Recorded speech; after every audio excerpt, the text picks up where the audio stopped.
fantastic. And let me just tell you right now, this show is sponsored by sheathunderwear.com. Use checkout code NAYSGarden for 30% off your order anytime that you buy Sheath underwear. And let me tell you, I'm wearing them right now, and I don't even feel them.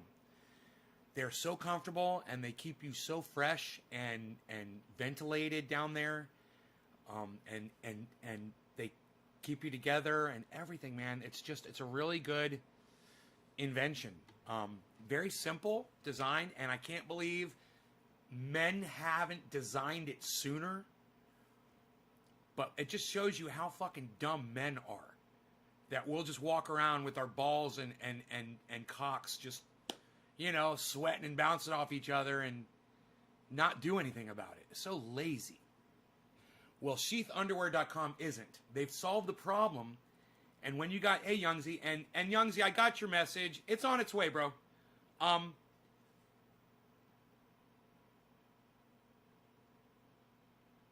They figured it out. Use checkout code NAYSGarden. It's like heavenly. So that's all I can say about Sheath Underwear. Hey, we don't have numbers yet, so let me pull up a second page. As he should, where was his break at in the last 4 years? I don't understand what you mean by that exactly.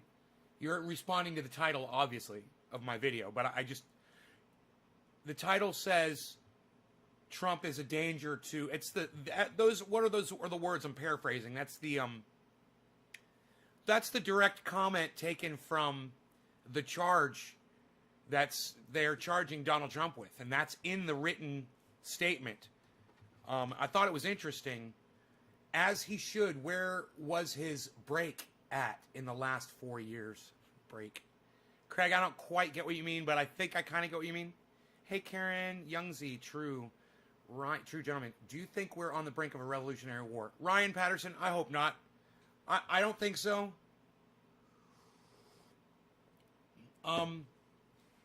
If the left has done anything to the right over the last day or two, it's completely dissembled their way of communicating with each other using Parler and Twitter. They've banned them all off of Twitter. If you wanted to engage in hate speech, if you wanted to engage in false information and you got Twitter banned, you had it coming.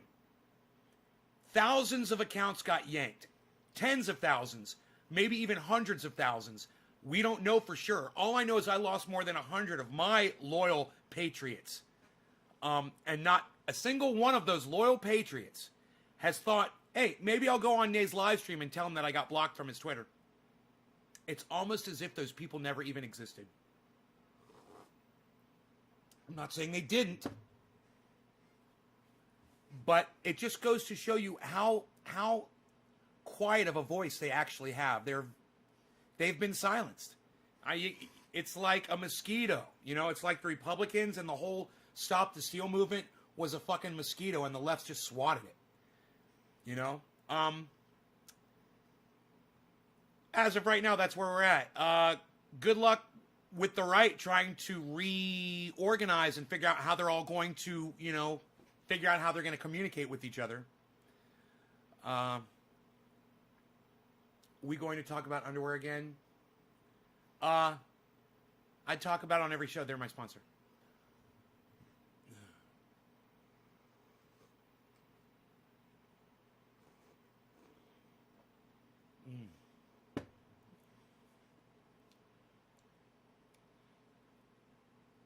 So, good evening, Chris. I thought I was pulling up a second page. Oh, ooh, look at that. Wow. Hello. 420. What? Oh, I swear it said 420 for a second, man. That made me happy. Come on, 420. Come on, yeah! Aw. Man, come on. Connect to this show. Come on, everybody. I still have my Bernie 2016 sticker. I have somewhere around the house. I've got some Bernie bumper stickers that I never used. Glad I never stuck them on my vehicles. All All right, somebody dropped a digit already. It was Nick Brown. Thank you, Nick. Thank you, Nick. Thank you so much. So yeah, let's get on it. I'll tell you about my afternoon. Boy, oh boy, oh boy. We might have finally, maybe, it's in the works, but we might have a producer for this show now. So we will see if that happens. I'm in talks with her right now, and we'll see how it goes, and we'll see if the work is what she does is what I'm looking for, and if so, it's going to blow the show up, because what that means is I will have somebody working for me that is editing my videos and uploading them onto the internet in short little segments where people can see and be like, hey man, I want to see more of that guy. 2 minutes wasn't enough. It's going to be great. Now, I was fucking around today a little bit with editing, not really editing, but I was trying to find her a video and stuff. And I was looking around and searching. I was just doing the things you do when you're editing. You get your source material together. And in just gathering my source material to edit, I realized I don't have fucking time for this shit. Even to send her a video, a link, to just find the link, it was costly as far as time. I wanted to go live, and I couldn't. So this is the deal. If you guys like the 3 shows a day, I need a producer. So, support my producer once you find out who she is. Support the hell out of her. All right? She's going to be the one person that really boosts this show more than any of us can do, myself included. She's going to do more by making those short videos, and that is what's going to bring people here. So, yay, if it works. I'll get to sample some of her work, and I'll let you guys know if it works. I'm really excited, and I hope it does, man. Because, right, Carson? I'm too busy just doing the 3 live shows a day. I don't have time to edit videos and upload them. I don't. Plus, I have a shitty internet connection. You know, I've got so many reasons why I can't do it.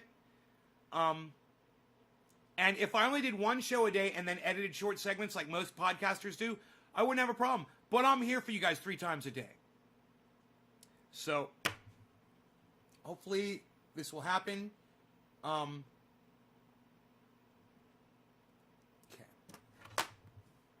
Nick Brown, this is for you. Cheers. Some more good news, too, coming up. So stick around.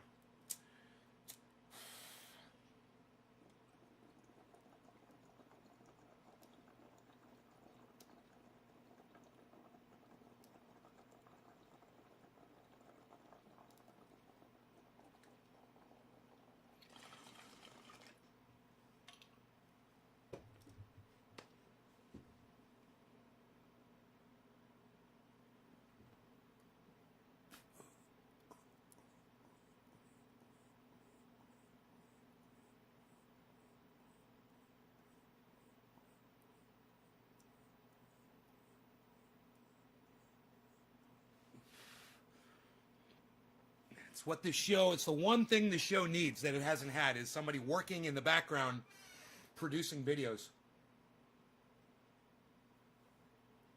Hey, you guys know, hey, Bo Bullies, what's the title about? Well, let me look at the title. So I can...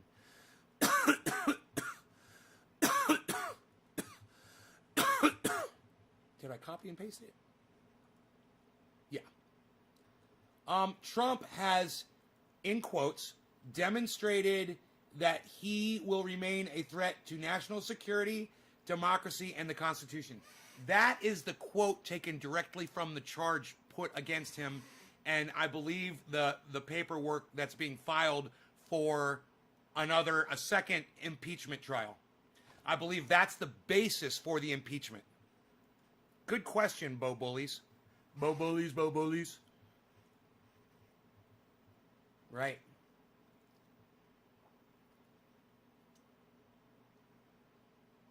We Nick Brown, okay. Youngzay Harvey. Oh, that guy with the 4 names, I unbanned him. He's got on Twitter, he started retweeting me. But I'm going to have some words with him. You know, an apology doesn't consist of how you feel it needs to be stated. An apology is something that the other party will accept. An apology's got nothing to do with you. So,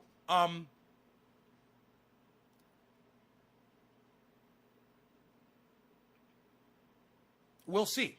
You know, if he could say the 2 words that I want him to say, for saying that it looks like my dog pissed in my bong water, he can apologize to me, and he can apologize to you, and he can say the words, I'm sorry. He's unblocked. And he can learn how to give an apology like an adult that others will accept. My bad ain't cutting it. You know, I say my bad to apologize when I want to disrespect you. And I do it a lot. You know, like somebody comes in here and trolls me, and I block them, and I'll go, my bad. It's a perpetration. So, you know, understand, you're going to get it correct, or you'll be blocked again. And I'll wait, you know, patiently for you to respond. Guy with 4 names.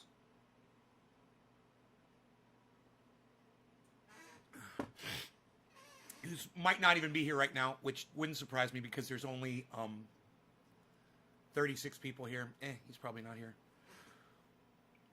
So, you guys shared this. Everyone knows we're live. Hey, no comment. What's up? Oh, you're dropping digits like Stephen Culbertson. Look at you. Jacob Chauncey Westmears Hopkins says, I'm sorry. That wasn't that bad, was it? See, man, I'm sorry. That is the universal apology, bro. And your apology is greatly accepted, Jacob, and that's all it took. I accept it. And now I will take a bong hit out of my non-dog piss bong water. Hey, you guys don't think I pay attention to what you say to me? Is that why you try to troll me sometimes, just to see if I'm paying attention? I'm paying attention. I care. You don't need to test me. Brandon Troy has been a good boy. And in Jacob Chauncey's defense, he sent me this whole thing explaining his position. And in his defense, I will say this. He's like, I was joking. I didn't realize you're going to take it the wrong way. He's like, that's just a joke. It looks like your dog pissed in your bong water, and you didn't think it was funny. My bad. I didn't think you'd take it the wrong way. I'm like, well, you obviously didn't understand where I was coming from, and that's fine. As soon as he said, I'm sorry, bro, that's fine. It's perfectly good.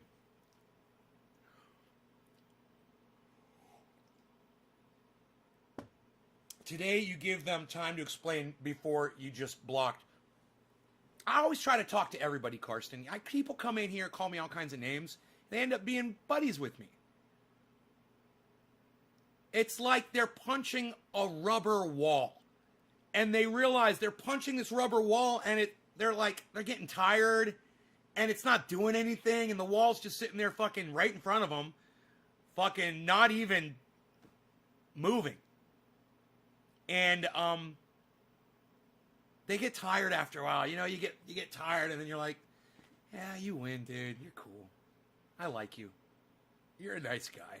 You're really good to people, and your dog is really cool, too. And, you know, he's outside in the sun right now. But, you know, if my dog didn't like me, he wouldn't hang out in here with me while I'm screaming at the top of my lungs, I'm sure. So you know I rarely scream at him.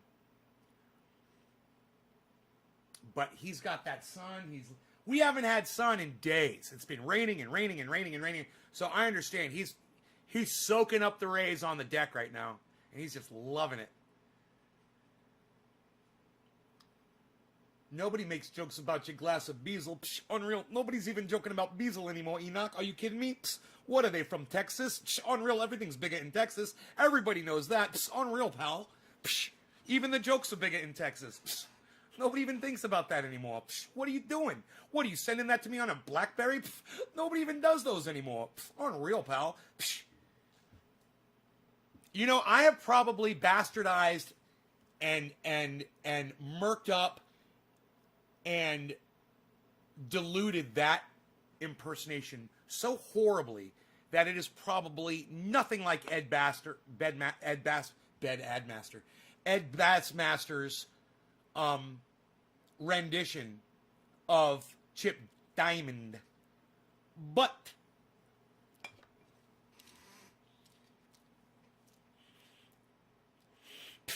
unreal, pal. What are you doing? Nobody's even doing that anymore, pal. What is that? What are you doing? Squats? Nobody's squatting anymore, pal. Unreal. Where'd you get those exercises from your BlackBerry? What, did your friend Robert Mulligan email you that in a message? Unreal, pal. Nobody's even trying to do that anymore. What, are you going to fucker.info? Nobody goes to fucker.info anymore, pal. What, are you getting t-shirts from fucker.info? Only Nays Godden does that, pal. Unreal. Nobody's even doing it like that. Not even on my worst day, pal. Unreal. How was that? Was that better? Was that better? I need to sharpen up some of my... I got to get my voice back. That's the first thing I have to do. I haven't had a voice for about a month. And, you know, it's because I got so angry during the podcasts over the last month or so, and it's just been so traumatizing, you know, with COVID and the loneliness and every other issue in my life, and I just screamed and yelled my way through December and January, the beginning of January, and, you know, I had no voice. I can't sing. I can't do Phil Swift here with Flex Seal and the entire Flex Seal family of products. You know, I can't do Billy Mays here with OxyClean and the Power Oxygen. It's getting in better. I mean, I couldn't hit those at all before. Let's see what the cat wants. What does the cat want? Okay, the cat's going outside. We're good. Ed Bassmaster is awesome. We love Ed Bassmaster over here. Look, I love anybody that makes me laugh. Okay, number one. Even the trolls that come in here, I love them when they make me laugh. Number two, I love anybody who can impersonate other people. And Ed Bassmaster, I don't know if he necessarily impersonates real people, but the impersonations he does of the characters that he portrays is mind-blowing. And the diversity that he goes, you know, from one character to another character, and they are so different from each other. And, you know, you don't have to have a lot of characters if you have diverse characters. That's even more appealing to me as someone who does this. I've seen people out there, they specialize in like one impersonation and they do it really good. And then there's people out there like Mike McRae and Ed Bassmaster who just have so many personalities that you can't even count them all. You know, they can do so. Every time Mike McRae does someone different, I'm like, how many fucking famous people can you do, bro? I mean, there's no limit. And, you know, some of his impersonations aren't the best that I've heard, but his are good enough to do voiceovers on like videos of those people, and you almost wouldn't even fucking know. And that's amazing. You know? So Mike McRae, Ed Bassmaster, I love that shit, man. I love watching those guys do what they do. They're so good at it. And they inspire me to try harder at what I do. When I, you know, like work on the De Niro a little bit, tighten that up. So he says more than just shut up and sit down. You know, I'm trying to work new words in. There was one day where I got a word, it was really good, and I couldn't remember what it was. Fuck, I should have written it down. You know, I'd like to be able to talk like, I really would love to be able to do Tony Soprano. I'd like to do Tony Soprano. He's really nasally.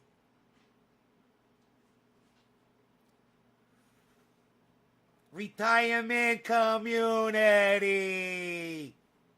Kind of like, yeah, he's kind of like, yeah, Tony Soprano. He's kind of like Joe Pesci. A little bit like Joe Pesci. Joe Pesci's a little higher. I think Joe Pesci's a little bit higher up. They fuck you at the drive-thru. And I think maybe Tony Soprano might be a couple of notes underneath him. And maybe I could get that. Hey, maybe I could work on that. You know, Mike McRae does a fucking Tony Soprano, and he'll do it out of context. And he'll, you know, he does it good. I know exactly when Mike McRae is doing Tony Soprano. Sometimes Jimmy Dore doesn't pick up on it, and Mike McRae will start doing it, and Jimmy Dore will get confused. And I'll laugh, and it makes me realize I don't think Jimmy Dore is a huge, I'm going to say Goodfellas, Sopranos fan. I don't even know if he really watched it, like, intently, like I've done. I've watched it like 3 times, 4 times. I fucking love it. I'd watch it again right now. I'd start watching it right now. It's fucking great. I don't know if Jimmy's done it like that, but when you study it and you hear that guy's voice all the time and you listen to the way he's talking, you get, as soon as you hear Mike McRae doing that, oh, retirement community. That's the only word I know. It's the only one I know. Hello, Teresa. Karen, you do a good Tony Soprano? That's good. Not easy. He's one of the ones I have a hard time with. I might have to work on that a little bit. I might have to watch the show and try to mimic him some, which I don't think I've really done. When I watched it, I wasn't trying to imitate him, you know. I have to listen to the way he says certain words, you know, certain pronunciations that are different from other people. That's the trick. You know, some people will say a word differently than anybody else says it. Robert De Niro is fucking famous for that. He says yo. He doesn't say you. He goes yo. Yo, no good, yo. No one says you like that. You know? And once you get that word, you know, you try to pick up on all the other mispronunciations that he does, and then you kind of glue them all together in sentences. Youngzer Harver. Youngsy, I smoked for you already, didn't I? Karsten, you're next, my friend. I believe I smoked for Youngsy already. Karsten, cheers, buddy. My De Niro's good. It's very good. Yo, you're very good, yo. Shut up, yo. You're no good. Sit down. Yo. At first you were no good, but then you were good. Now you're very good. I'm rating you and I'm ranking you. Shut up. Sit down, you. I forget to tighten my mouth up when I do that. So I gotta hide my lips when I do it. You're very good, yo. Shut up, yo. You've got to close your eyes almost so you can't see. And you have to pretend that you've got heartburn the whole time you're talking. Yo, you're very good, yo. So sometimes I'll do that with my fist to remind me that I'm in pain. It pains me to tell you what the family says. You're very good. Sit down. Shut up, yo. You're very good. You got to do the whole face thing. You got to scrunch up the face. Karsten, cheers. God bless America. You know, when I can't keep a crowd here, I am so disappointed in myself. When my numbers don't go up and they just drop, I get so fucking disappointed in myself. I want to see the numbers rise.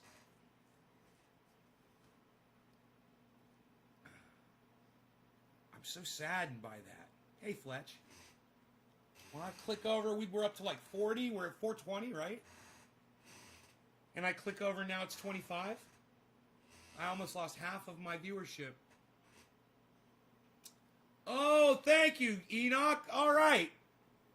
Somebody I'm trying to think of how somebody would do him if I haven't seen it yet. Probably got to talk faster.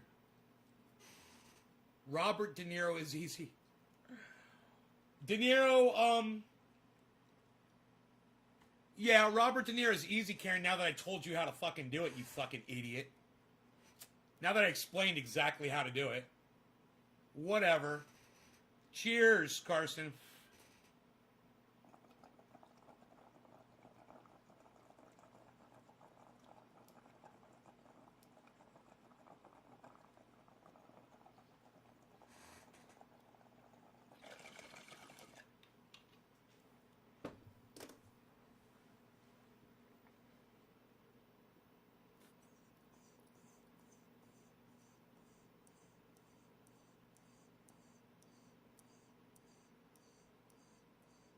I tell you what, why don't you do a podcast and you do a De Niro impersonation? We'll see how easy it is.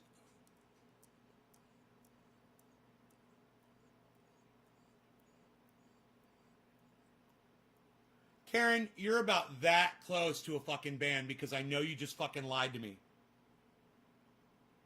You just lied to me. You're a fucking liar, and you're an asshole, and you're an idiot.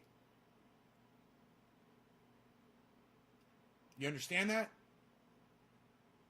And now you're making more of an ass out of yourself. You're trying to act like you know something that you had no idea. You didn't know any of the shit that I just explained. Oh, did you know to act like you were in pain when you're talking like De Niro? Did you know that? Did you know to close your eyes completely and squint? Did you know that? Did you know to say yo instead of you? Of course you don't go live, Karen, because you don't have the talent to do it like I do. Yeah, I'm the one that sits here and figures all this bullshit out. Don't sit there and try to say what I do is fucking easy. You disrespectful bitch.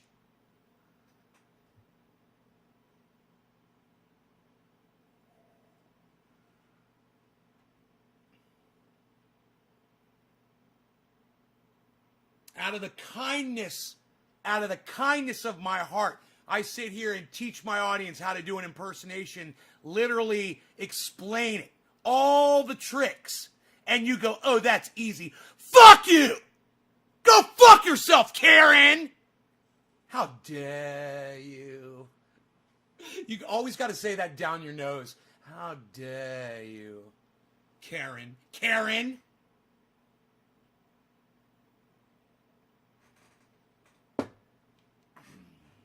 You're sorry? You are fucking sorry. How about you're sorry and you're a fucking liar? How about that? How about you're sorry that you fucking lied to my entire audience and you tried to take away the extent of my fucking talents? How about that? In this case, I'm sorry ain't enough.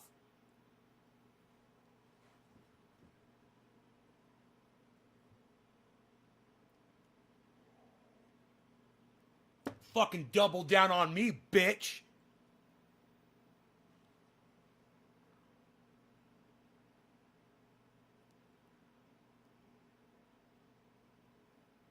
I've been impersonating for years. I'm sorry you don't believe me. No, I think, Karen, now that I just said exactly how to do it, you probably sat in the mirror for 1 second and said, oh, I can do it now too.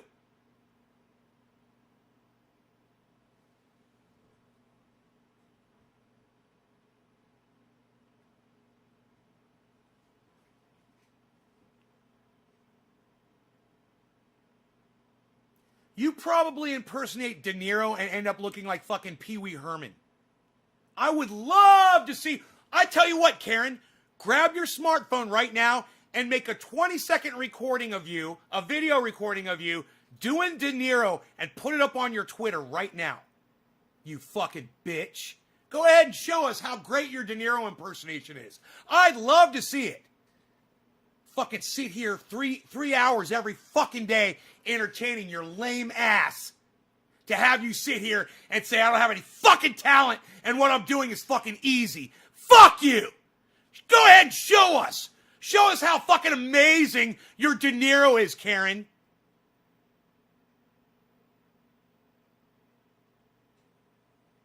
Carson's like, it's always Karen gets blocked, begs to get back, and then does the same fucking thing again, getting blocked again. I'm fucking bored. What else am I going to do? I mean, that was what Karen said was bullshit. You know, I didn't learn how to do De Niro the first time I fucking did it. And I've added all of those things over time. You know? It didn't fucking happen overnight. And it's not the best goddamn De Niro impersonation either. But it's good enough to make people laugh. And it's good enough for when I say shit to you as De Niro, you guys will repeat it back to me. And you'll engage with that fucking character.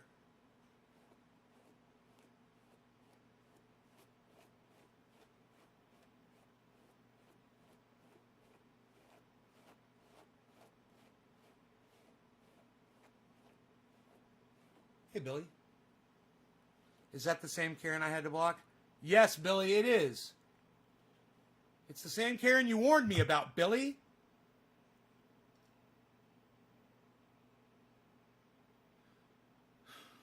Always funny, Billy Ballantyne.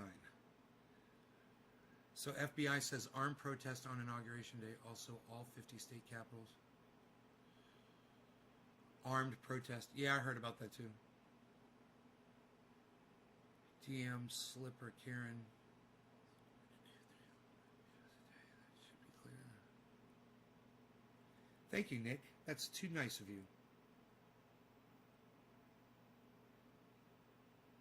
DM, Slipper, Karen. Yeah. I believe so. It's work to do 3 live shows a day. That should be clear. It's work to just come up with material to keep people watching my pathetic fucking show. You know, I had 42 people here. I had 42 people watching the show. And now I have 20. That sucks my dick. You know, I should have 80 now. You know, everybody should have told one person and one more person, and then they could have told somebody, and there should just be a fucking constant flow of massive amount of people just swamping this goddamn live stream. And it's not. And I feel like it's completely my fault. Completely my fault. You know? It's my show. I'm the one that does it.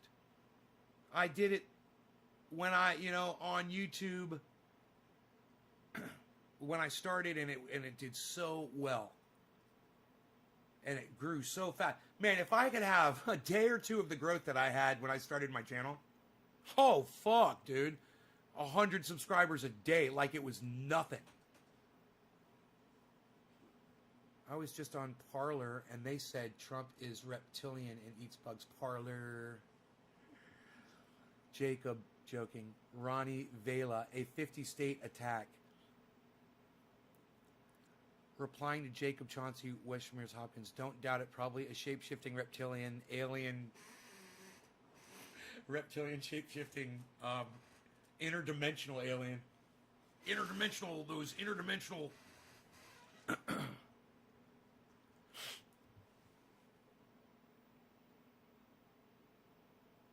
And of course, you're going to want to subscribe to Infowars.com, PrisonPlanet.com. It is the interdimensional reptilian shape-shifting aliens that have infiltrated the United States of America.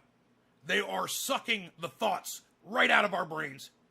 And they're snorting them like lines of cocaine. Very much like I will snort half a line of Super Male Vitality in my bathroom every morning, afternoon, and evening before I go to sleep. Only half a line because Super Male Vitality, of course, it's so ultra potent.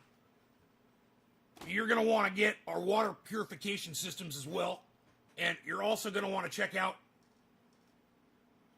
our protein bars and shakes. They're delicious. I eat them all the time. And they're fantastic. Now, what's going on with this insurrection? I'm going to tell you right now, people. Folks, it's a hoax.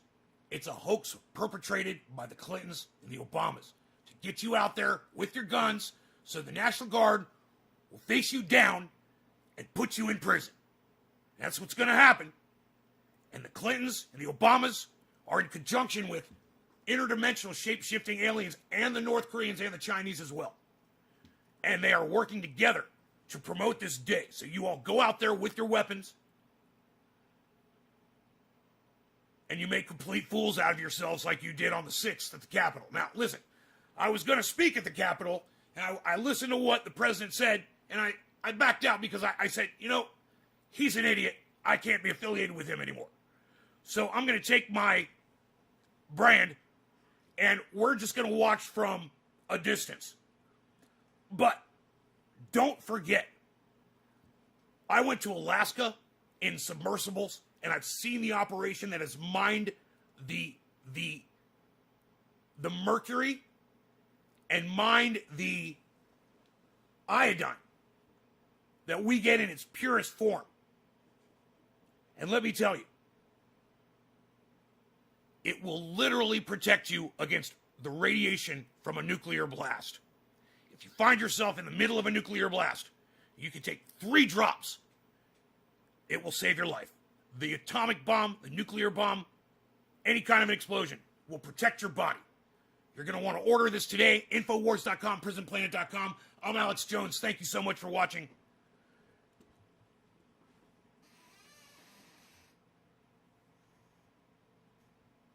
NaysGarden.com. I did a short little video there of Alex Jones. Oh, I should have talked about George Soros.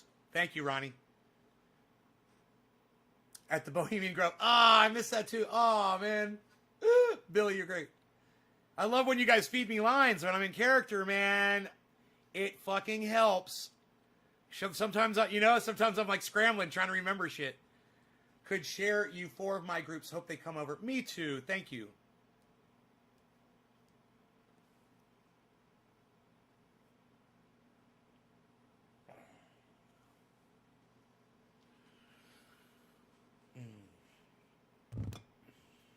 Alex Jones took me a long time to learn. I was doing it wrong. And then one day I was listening to him on a podcast with Tim Pool. And I was listening to him speak, and I go, oh my God, I'm not doing that Texas twang that he's got at all. I'm totally forgetting it. And if you leave out the twang, you can't do the thing. And man, I started putting a little twang on it, and that was all I needed. It was like a little bit of Texas twang, a little bit of, y'all, and the it's hard for me to explain that because I'm from the South. And it kind of comes naturally for me. Southern drawl, Texas twang, North Carolina, South Carolina, y'all, Georgia, y'all, Tennessee, Alabama, as you move through Mississippi, things kind of change through the whole region. And then you get down to Texas and things get a little more serious. When you get down there, in the New Mexico, Texas area, you're going to speak a little bit more like this. And then Florida is like this. This is Florida. You go to Florida and everybody, until you get kind of to there are southern Florida parts, don't get me wrong. And that's more like, fuck you. Fucking Florida. Woo! Let's go out on the river. That's Florida.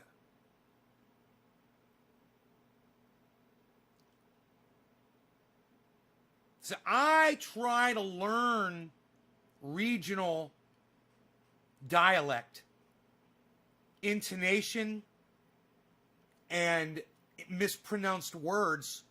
It helps so much when you're doing an impersonation, when you find out where that person's from, and if you already understand things about the accent that they're using. You want to impersonate somebody and you find out that they're originally from another country, and they pronounce words a little differently, or that they are from a different part of the United States where you thought they were from, and then things start making more sense. You're like, oh. And then when you're getting into it, sometimes you impress yourself and you'll be like, yeah, I know where you're from. I can tell exactly where you're from how you're talking. I know where you're from. I got it down. I know where you're from. And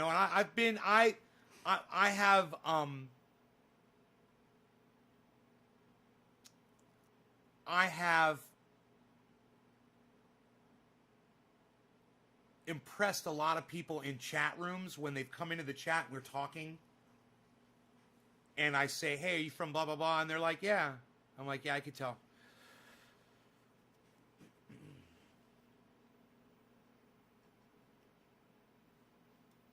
Fun. I love trying to do that. I love trying to, I've been doing that since I was a little kid. My first impersonations that I remember doing when I was a little kid was Inspector Clouseau from the Pink Panther movie. And I used to make my sister laugh. That was my first impersonation. And then it was Howard Cosell. As a kid, I used to try to impersonate Howard Cosell. And I actually have a video of me when I was 12 or 13 years old doing that impersonation. I have a video of that. And it's horrible, and it's so fucking cringy and funny. Oh my God, it's so cringy for me to listen and watch that.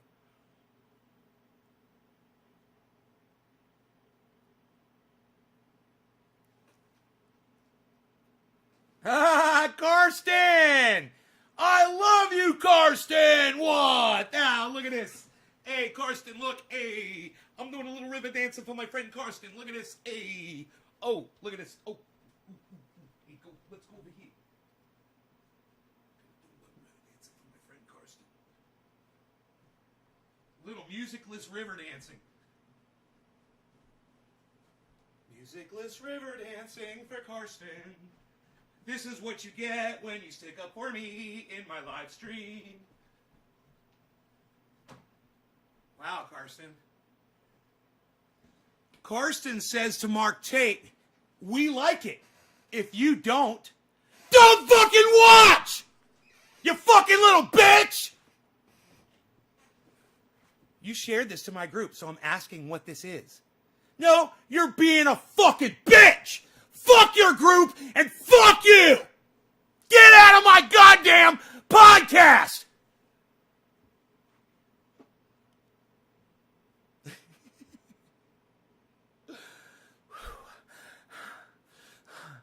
Can you believe we made it here?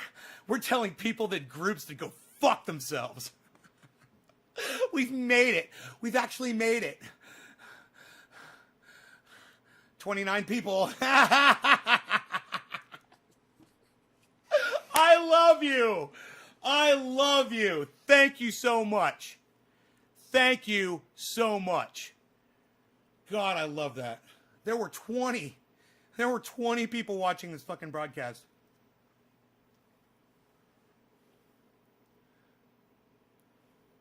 Good old Peter Sellers. I know. I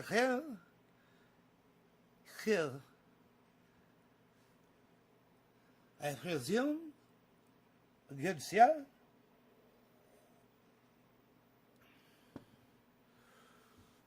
Fuck yeah, dude. Tell that motherfucker to go fuck off. Fucking in here having fun. He's got to come in here and try to piss on our fucking parade. No. We're getting high. We're having fun. And if you don't know what a fucking podcast is, dude, I can't fucking help you. You know how many fucking podcasts there are? And I'm so proud of this. Do you know how many live streamers there are on the internet? Don't forget Twitch. Don't forget YouTube. Don't forget Facebook. Don't forget Instagram. Don't forget fucking Periscope. Do you know how many live streamers there are on the internet? Do you know who helped start this shit? Live streaming? I jumped right on it. As soon as YouTube allowed live streaming, I started doing it. I was like, whoa, I could talk to people live. I'm doing this immediately. Not a lot of people were doing it, but I did it. I did it all the time, and I loved it. And I thought to myself, wow, there's a lot of ins and outs to this whole live streaming game. And boy, oh boy, did I learn the whole thing. I became an overnight sensation. I became famous. I go out in public and people recognize me. They come up to me and they introduce themselves and they say, I've watched your show. You're hilarious.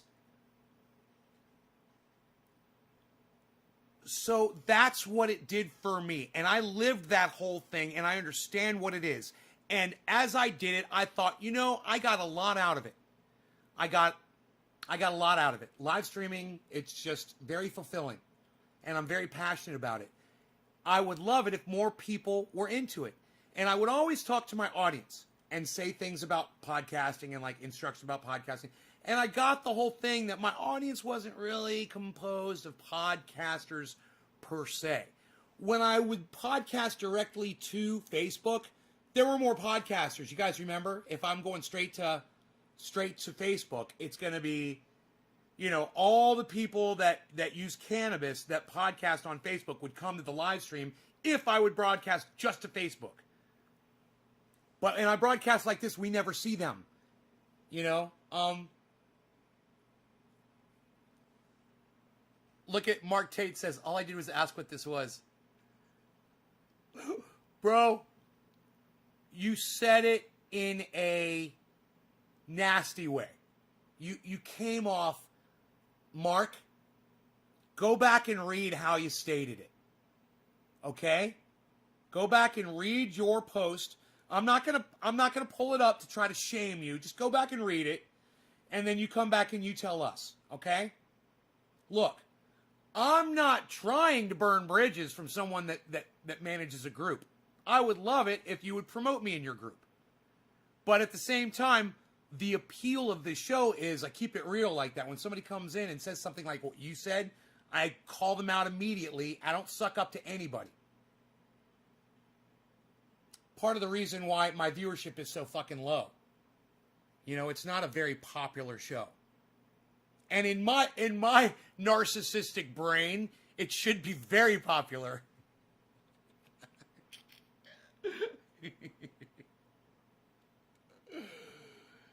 Jay Hammer, hey Nate, hope you're good today.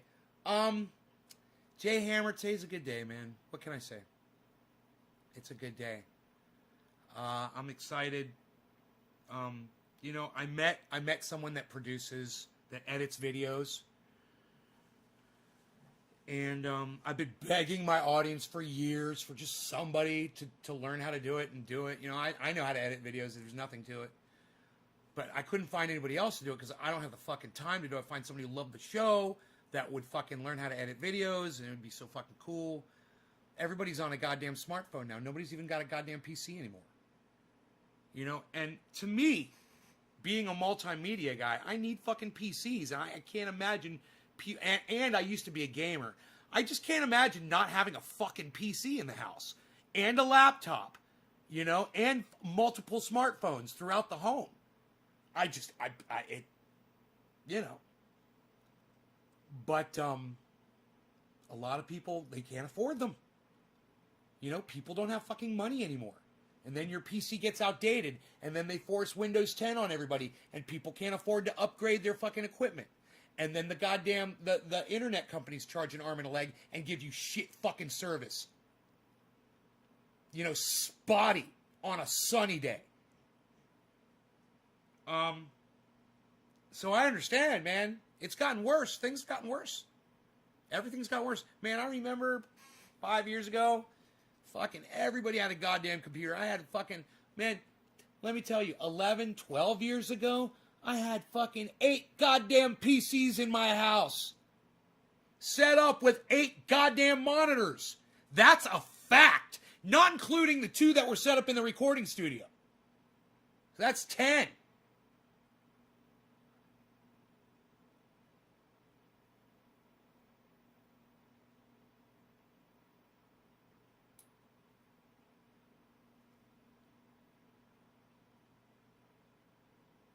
You know, it just blows my mind that people can survive. I've got broken down PCs. I got parts. I got a whole goddamn bin full of old PC parts from all computers and shit. And every once in a while, something will break on a computer. I'm all the way up here in the mountains. I got to order it on Amazon. But I'll go through my bin and I'll find a replacement part. And I'll have it there. Wow, that's many. Carson. Let me say, Carson, I'm trying to engage you guys in conversation.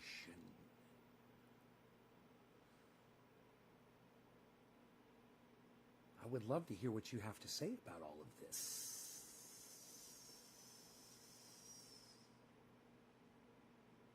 Let me know. Let me know how you feel. Do you guys have PCs? You can't afford them? Did Windows 10 fuck you up? Do you have a PC and you're just not really using it that much? Is it sitting around not plugged in? I'm just kind of curious. You know, that is how I would edit video. And you know, you can edit video on a fucking smartphone too. I've never really done too much of that before. I mean, I've trimmed off parts, but I haven't really experimented with any editing suites on my cell phone. But you guys could fucking do that too. Anybody could do that. If that's all you had was a smartphone, you could download a goddamn video editing app, I bet. How many BlackBerry parts do you have? Nobody even does Blackberries anymore, pal. It's unreal. What are you talking about? Nobody's doing Blackberries. Psh. Thank you for the alley-oop, bro. I need more of those, Chris. Thank you. Billy says, I've got a box full of bent nails. I straighten my nails out with a hammer on an anvil and reuse them. I bet you do that too, Billy. Yeah, I have 4 monitors and 2 PC towers. Use my laptop to pay bills. Other than that, use my phone. You got a laptop, so you could edit videos on a laptop. Easy. That's a computer right there. I mean, you know, video editing software is cantankerous. You know, you have to constantly save, and some of the new stuff right now, it auto saves with everything that you do because they realize how obnoxious it was that it didn't do that before. That you would make, you know, 50 fucking changes to a video and then the computer would lock up. And this is why I quit editing videos. And then you would lose all your fucking work because you didn't save every time. A lot of these editing suites have autosave. You got to make sure that's turned on so it saves after everything you do, and you'll never have that problem. That way, if something crashes, it's saved. Your last saved video, you just pull it right back up and go right back to work.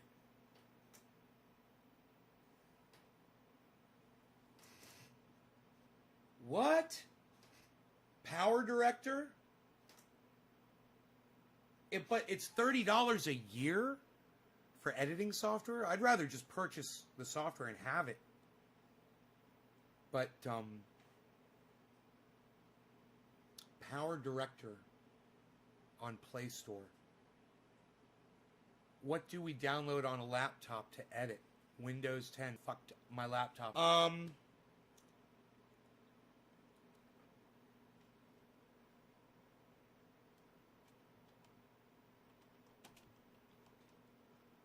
Let's see. VideoPad Video Editor. Is that from Windows? VideoPad Distributor NCH. Okay, that's a video editor. It's a demo version.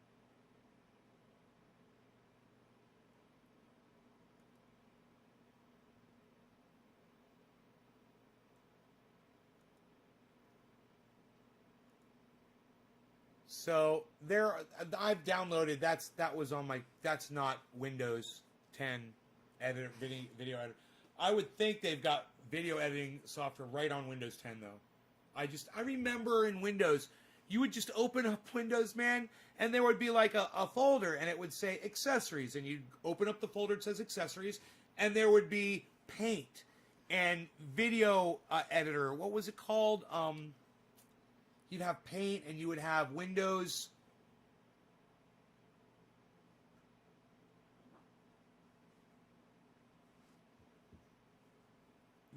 VideoPad is NCH. Oh, dude, I use Vegas, bro. I use Sony Vegas Video 17. Vegas Pro 17. I don't fuck around. My editing software is insane.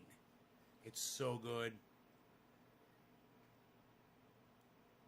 Really smooth.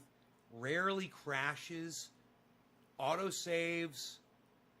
And does it have features? It is. There's so many features, bro, that I don't know if I will ever learn the majority of them. But anytime I need to learn to do, I got to do one thing. I go on YouTube.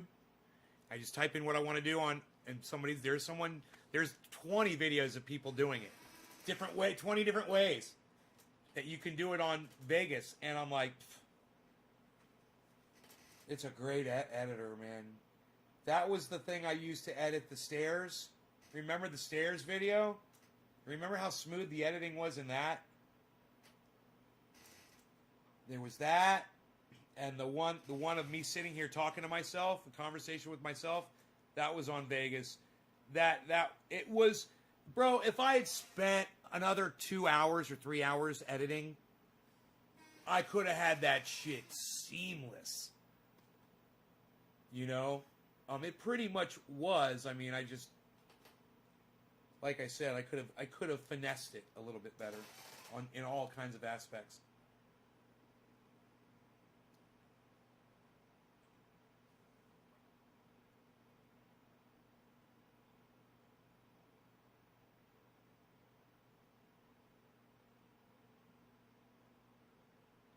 I need to upgrade my tablet to 128 gigabyte Apple Pro.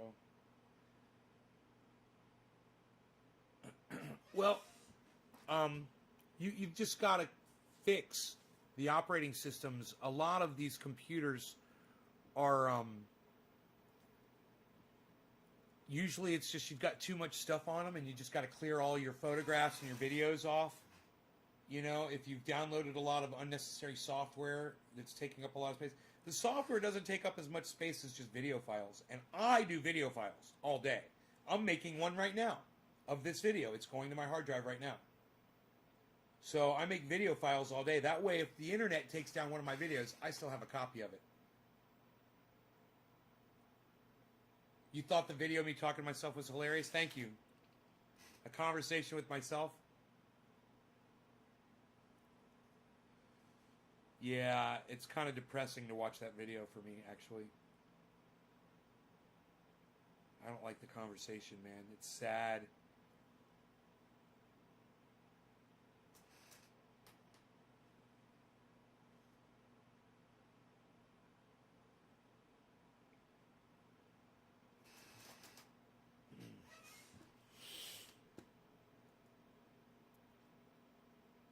Wow, you guys. Thank you. I love you guys. Thank you, guys. It makes me want to keep going when I see that.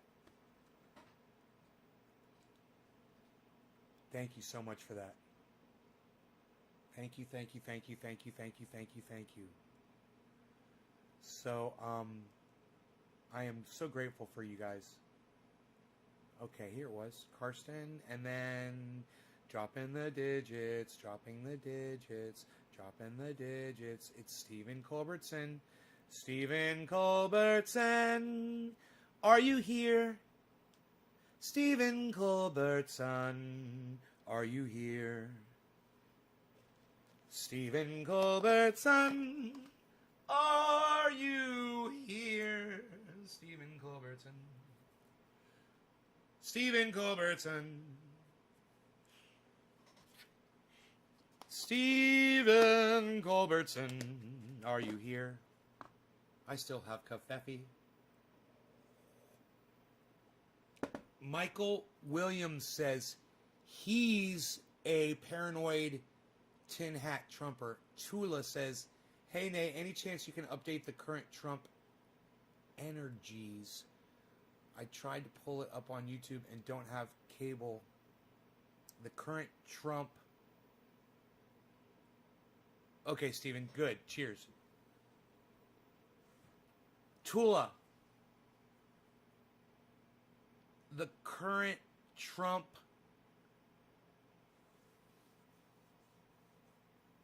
What are you trying to say? Not the word energies.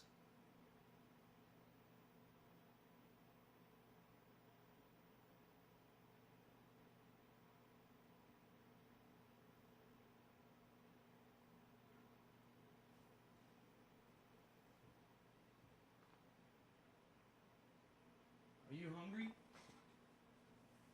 Is that what that was?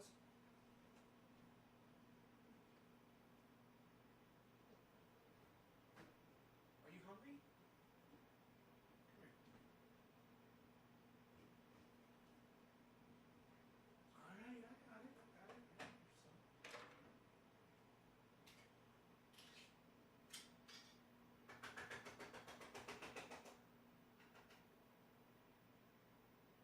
Stephen Culbertson.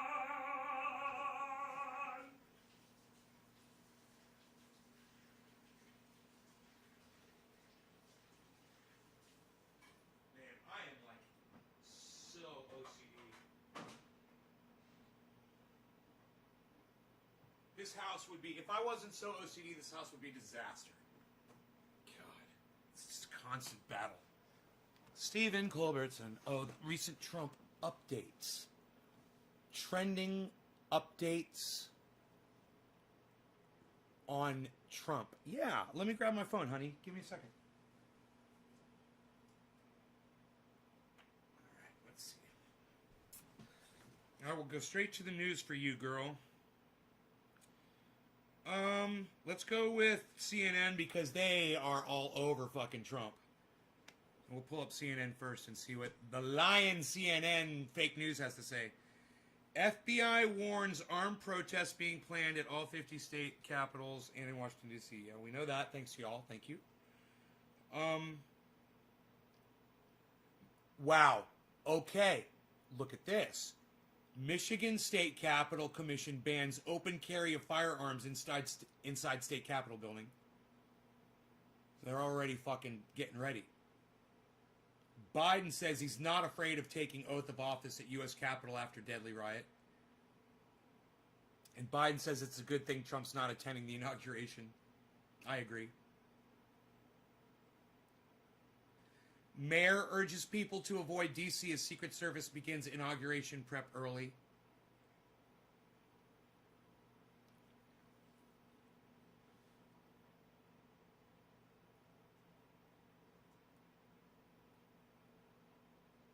Acting Secretary of Homeland Security Chad Wolf resigns. Boom! Oh my God, like dominoes, man. They are falling like fucking dominoes. Holy shit. 35 minutes ago, guys. So glad to be able to bring you this news live on my show.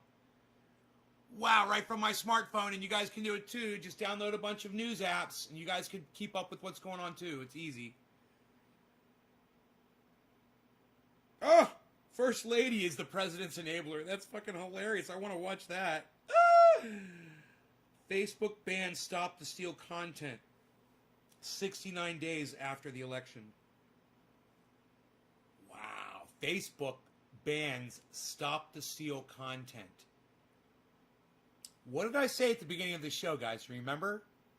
I said, it's amazing what a tremendous job the left has done at silencing the right.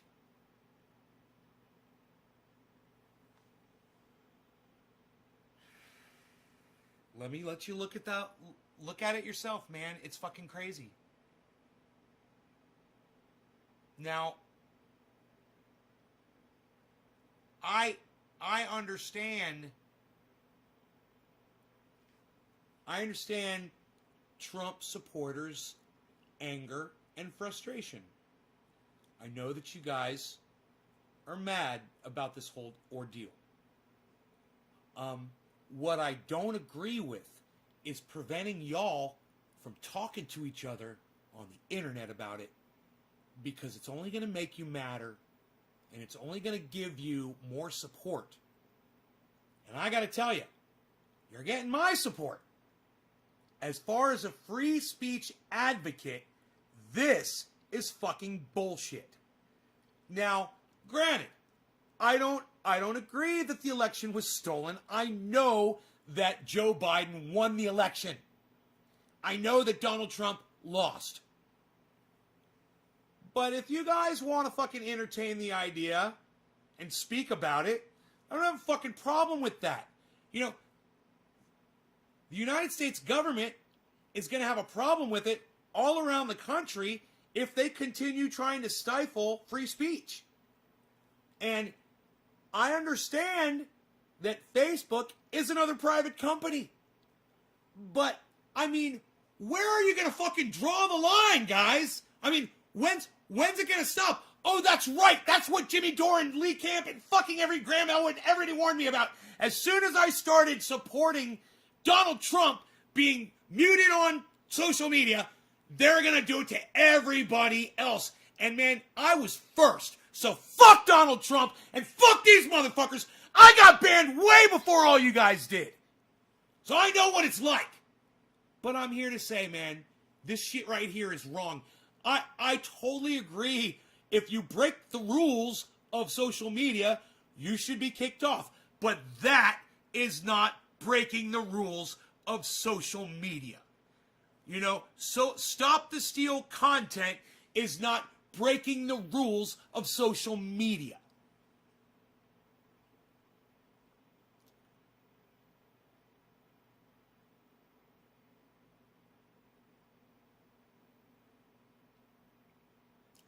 Parler sues Amazon over deplatforming. Huh? And Jeff Bezos is going to be like, hey, Elon Musk, can I borrow a couple bill to handle the legalities of this bullshit? And Elon's going to be like, sure, mate.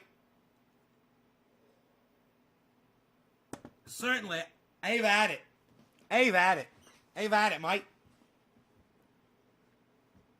I've ate it, mate. Facebook banning me, it made me mad, says Jacob Granger. Jacob, haven't I banned you too? Polish already suing Facebook. Trump, baby. Biden, fuck Biden. No way that pervert won. That is just proof that something weird happened. Cody, can I ask how old you are? What your age is, please?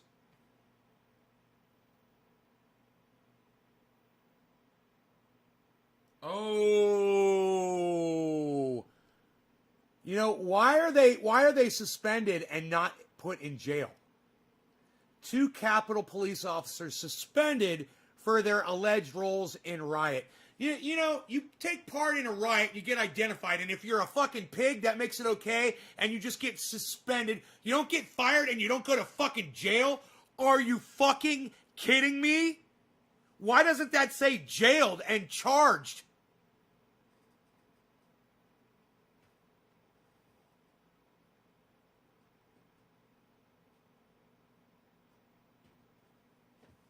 The FBI wants your help in IDing the man carrying a Confederate flag inside the U.S. Capitol.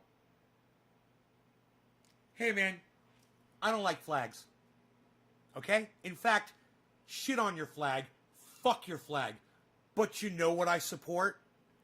I support that man carrying a Confederate flag inside the U.S. Capitol. I have no problem with that. If all he did was display a flag as he peacefully walked through, I have no problem.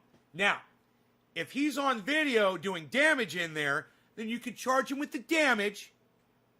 But as far as I'm concerned, him showing, displaying, wearing, and not stabbing somebody with the fucking flag isn't breaking a goddamn hate law. You know, so I'm just saying. People need to get this shit right. And people like me that have a small, tiny little platform, you know, we need to speak truth about this, and y'all need to boost us up and put us out there where people are going to hear what we're talking about. Now, granted, I'm a lost fucking cause, but you guys have Lee Camp, and I've been telling you about him. He's been on the show. Tommy Richard says you sound angry. I know, don't I? Isn't that funny, Tommy? I can just turn it on and off like that. Click. 35. I don't care about either side of politics but Biden. I do that for sound bites. For my producer. I like to make clips for my producer so she can just grab them and make it seem like I was doing that the whole time. 35. I don't care about either side of politics but Biden is losing his... Oh, you're 35. Losing his mind. I just don't believe anything going on. They want people divided. Give respect. You get it. Okay, Cody, listen. I agree with you that Biden's losing his mind. But will you agree with me that Donald Trump lost the election? If I agree with you that Biden is a fucking pedophiliactic, child-sniffing piece of shit, and let me just see this. Can I call Kamala Harris a fucking pig cunt? Is that okay? Cody, can I call Kamala Harris a pig cunt? Or can I call her... I'm so sorry I said that. You know what? Cody, is it okay if I call Kamala Harris a pig's cunt? Can we do that? Chris, what's up? Chris Regpick is here. Chris, the chat is back, bro. Chris Regpick, the chat's back, and everybody's starting to go back to it. It's pretty cool, man. TrendyDabbersChat.com, everybody. TrendyDabbersChat.com. Will only work with a Puffin browser on a cell phone. Puffin browser, like the bird. Puffin, like Puffin the magic cannabis. Hanging out with Nay and NaysGarden.com, chilling out, and SheathUnderwear.com sponsors them with the checkout code NaysGarden. Save 30% off your order at SheathUnderwear.com. And don't forget that I forgot that I even had a pair on, because they're so fucking comfortable. You don't even know that you're wearing them. Sheath underwear is the best goddamn thing that's ever happened to my cock and balls. I just want you all to know that. I want to share all of that information with you. And that if you go to sheathunderwear.com, you can try a pair and get 30% off your order at Nay's Garden. And then if you love them as much as I do, you can go back and buy 14 of them for 2 weeks. Listen, I hand wash mine in cold water right after I wear them. I hang them up and they're ready to go. I treat them gently. I want them to last forever. And they're frigging awesome. Whatever my thought was that I was trying to finish, just finish it in your heads. We'll just pretend I knew what I was talking about. Was that good enough? Oh my God. Oh my God. Oh my God. How fucking cute. Cute. Oh my God, look at them together. Where's my camera? Oh my God, let me get it ready. I gotta get it ready and turn the flash off, because they don't like flash. They say no flash. They say there's no flash.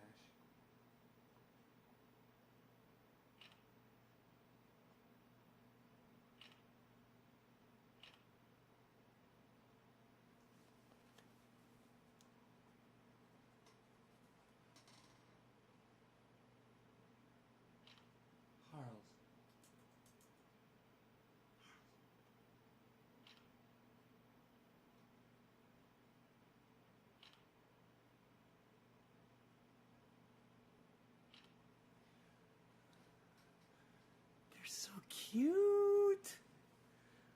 I just want to go over there and lay down with them both, you know? People wear underwear as masks here to mock the system. Well, make it a pair of sheaths. Oh, I just took a picture of something and I don't know what it was. They thought I said CHEESE. Well, that's kind of cool. Whoa, dude. That's just like a cool random photograph, dude. I don't even know what it is. I think it's wow, but dude, look at this photo. I don't even know what it is. I think it might be the underside of the chair or something. Yeah, I think it's the ripped underside of the chair. It looks like a fin. Dude, it's a fin from some sort of alien, bruh. Those are bones on a wing, bruh. There's some sort of alien. It's a shape-shifting. Yo, bruh, it's shape-shifting aliens, bruh. Talking about the shape-shifting aliens, bruh. From China, bruh. China, bro. You coming out, bruh? You gonna smoke, bruh? You gonna come out and smoke, bruh? Dad. Bro. Dude.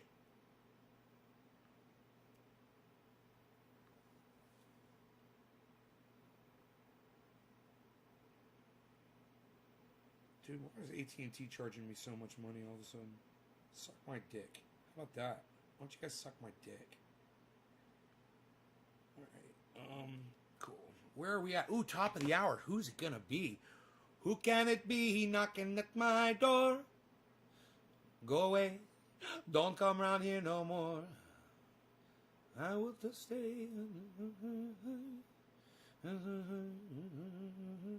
Who can it be now? Okay, so Stephen Culbertson, did I do your bong hit for you?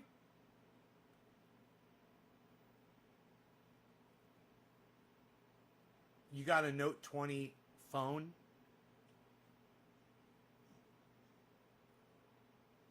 It's the afterlife. Did anyone see the North Korea nuclear bomb news? Is that shit real? Tula, tell us where your source of news is, honey. Where are you getting your information from?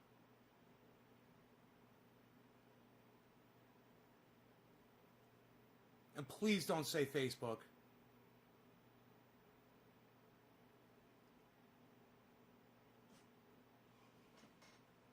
Look at him putting his head on that cat.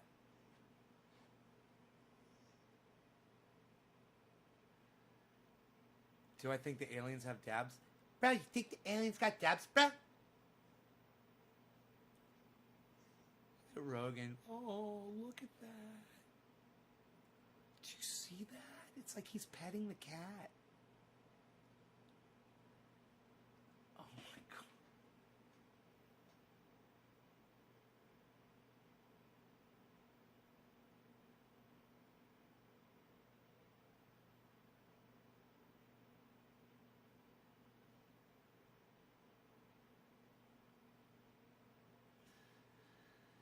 Is Victory News a good news source? I've never heard of that. I don't know what that is, Enforcer Tanzi. YouTube? Honey, when you say YouTube, what's the source on YouTube? Is it just some random video that you saw on YouTube? Or is it a legitimate YouTube channel that provides news and information? Or are you watching some rabbit hole video, honey? I've warned you about this.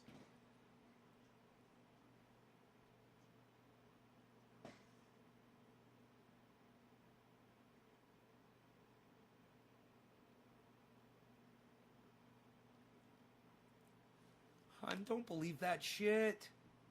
You can't. You need. I'm telling you, listen, Tula, get your stuff from legitimate news sources. Download news apps on your smartphone, hun. Okay, look. I made a folder on my phone. Right? I made a folder on my phone. You see that? And it gives me notifications from all of those news sources. I call it news. It's got CNN. It's got the Associated Press. It's got Reuters. It's got Yahoo News. And I get my news from those four sources immediately. And you can download Fox News. You can download Breitbart. You can download The Hill. You can download the Huffington Post. They all have apps. Put it on your phone, get your news from there, and stop getting your news from random YouTube videos, because let me tell you something, massively part of the problem with the disinformation that has led to people believing that Donald Trump won the election in a landslide. It's because of the types of YouTube videos that people put out there that fool people just like you. And you can avoid that. Follow podcasters who are legit. Listen, Tula, I know people lean left, people lean right, people are in the middle. If you're looking for someone in the middle, you get your news right here from me. Now, you want to go left, you get your news from Jimmy Dore, Lee Camp. You want to go right, get your news from H.A. Goodman and Ben Shapiro. These are all people with legitimate YouTube channels that you can watch. Now, granted, H.A. Goodman will give you the facts and the news, and then he will spin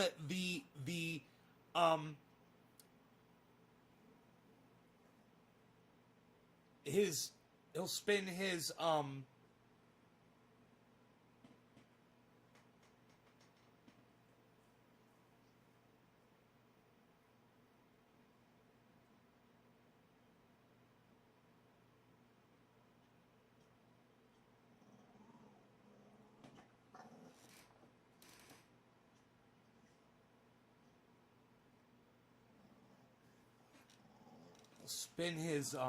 his conclusions, and the conclusions will not be factual.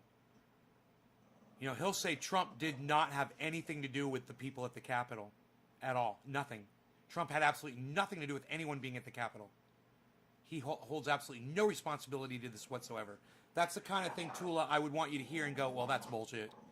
You know, he held a rally on the day of the 6th. You know, he's the president of the United States. He's got some responsibility.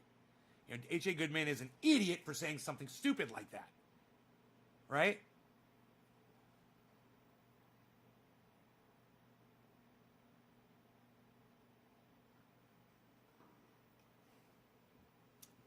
This portion of Dog vs. Cat was brought to you by naysgarden.com. That's right, check out naysgarden.com for more information and cool interviews than I could possibly tell you about here without losing people that are watching because they get so bored about me telling you about all the stuff that's on that website. You're just going to have to go and check it out for yourself. naysgarden.com. All free information. It's all there for you. All the time. See, that's why I asked you. I know, Tula, but every time you ask me stuff like this, I always give you the same answer, and it's like you don't listen to me. So will you please listen to me this time? It will change the kind of person that you are. It will make you a better person. And I'm not even telling you to download the apps that I do. I'm telling you to download whoever you like. Ben Shapiro is a good one. Check out Charlie Kirk on Twitter. You know, read his tweets. I mean, I don't agree with fucking anything that he concludes either. But he puts up facts. You know, he does put up facts. So at least get your news from someone like that before you get it from a random source. Listening, won't ask again. I'd rather you ask, but not go down rabbit hole videos on YouTube that just satisfy your confirmation bias. I have no idea how you could have found any kind of a video on YouTube that says some sort of thing about nukes in North Korea. But that's the kind of stuff, if there is a country that's doing nuclear testing somewhere, even with everything going on here in the United States, the news is going to cover that. You know, they're blowing nukes up over there. You're going to see a report on the legitimate news about it, not some rabbit hole video. And by the way, what's the date of the video that you saw? And what's the title of the channel that you got it from?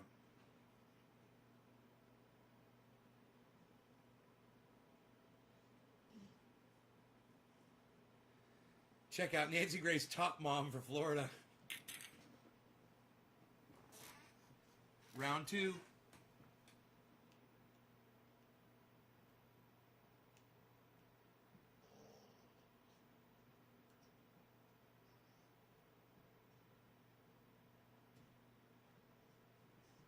He likes to step on the cat's tail.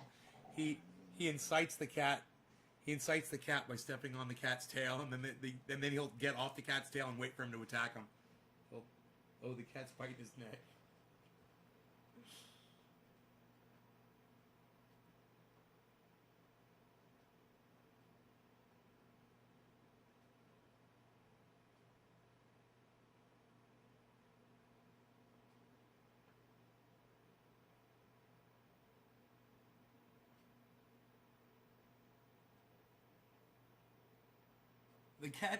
The cat just wants to clean himself, man, and the dog wants to play. It's so funny.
Reuters? What? That's legitimate news. Use some random YouTube video. Reuters? Here, let me check my Reuters.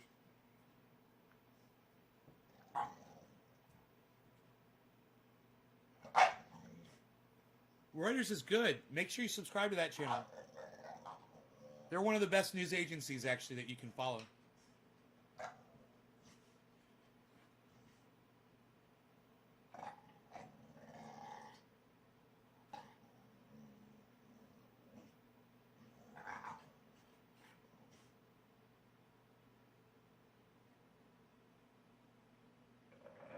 What was the date on the video?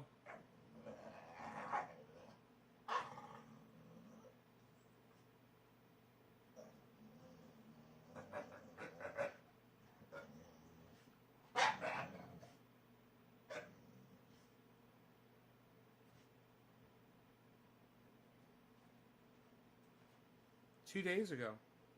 It's not coming up on the app.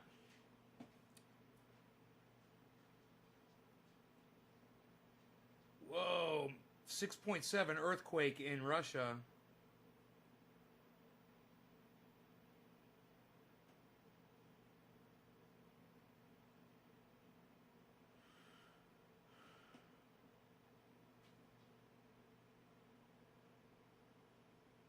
Huh.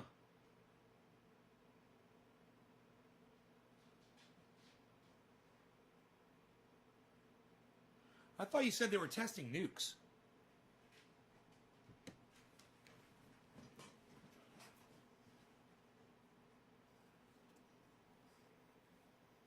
See anything on here? That's interesting. UN is North Korea's biggest enemy. What's up, bees? Are you hungry? Are you okay? You got food, don't you? You want me to check?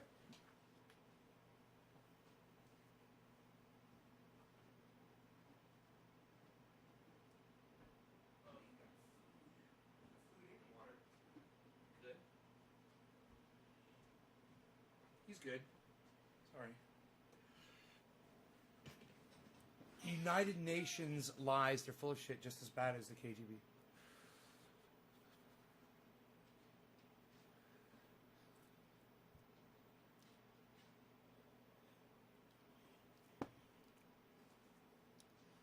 Well, do you have other pets? I have a pet daddy long-legged spider. Just the dog and the cat and a pond full of fish outside.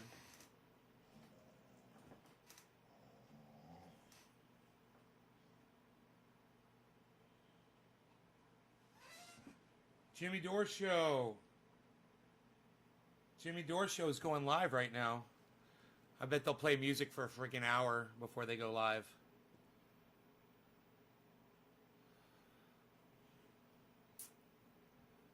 Let me see here.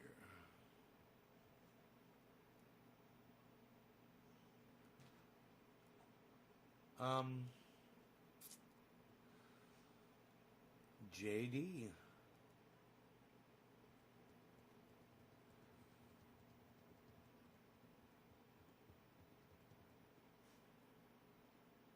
Type and title name, perhaps. No, not the United Nations last one.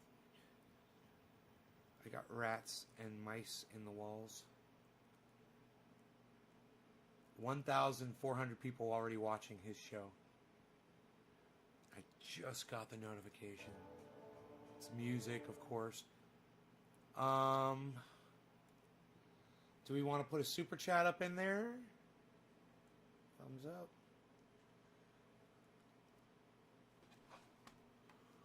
Someone already $50 super chat.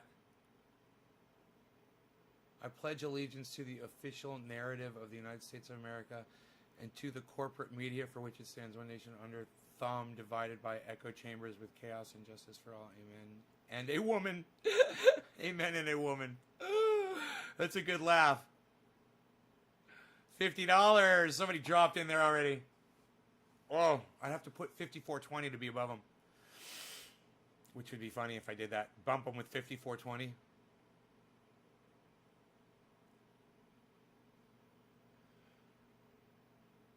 Someone said I miss Parlor. Okay. Super chat. Let's do it. 50. Let's do 52. No, let's do 54-20. Right? That's what we're going to do. We're going to super chat Jimmy. I just remembered I got to switch my YouTube account. I got to switch my account. Let me do that.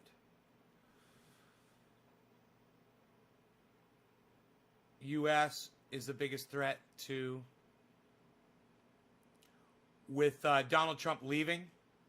They're scared because they was all buddy-buddy with Donald Trump. Now they're scared they're going to get called on their bullshit again by the Democrats. Oh, fuck goddamn Korea. North and South. I couldn't give a fuck. Fucking idiots live under that kind of fucking conditions, man. It's pathetic. Those people are fucking pathetic.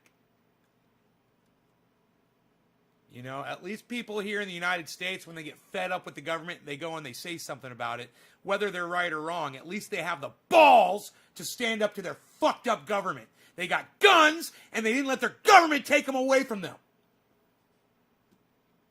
Fucking pussies. Hey, Chris Redgepig saying Nate's Garden. Oh, what, son? Over there in Jimmy Dore's chat. You're the best, pal. You are the best, my friend.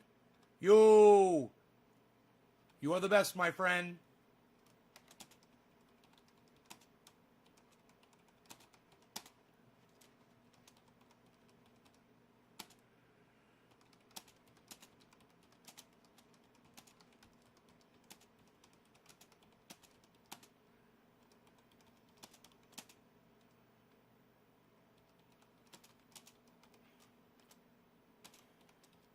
Okay.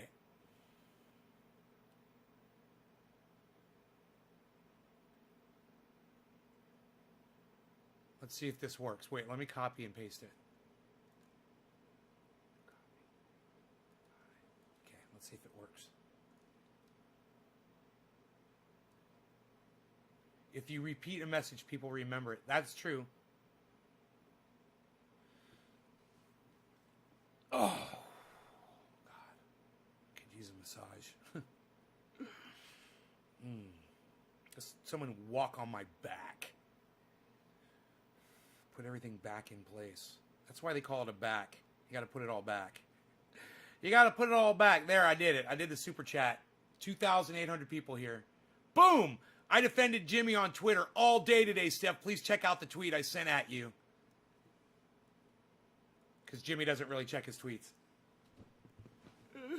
Jimmy's looking at other people's tweets and tweeting at people, but he's not checking the tweets on his tweets and replies too much.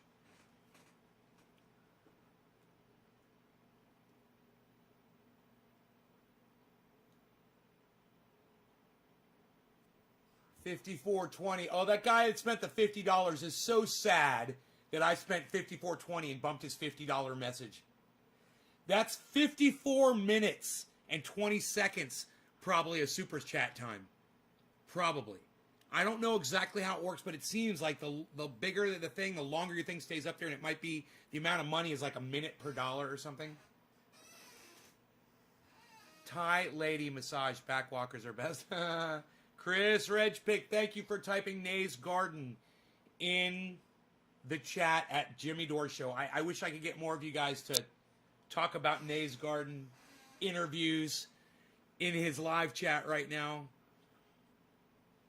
54.20. You.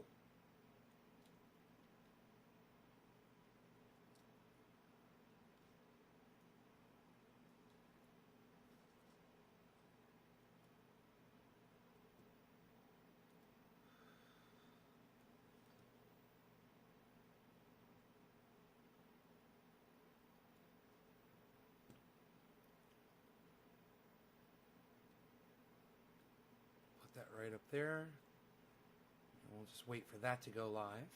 There we go. All right. Orf says buffering. Is anybody else having some frame droppage or buffering going on?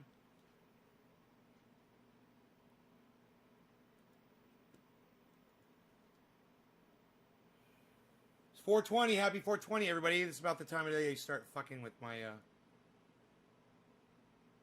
bandwidth.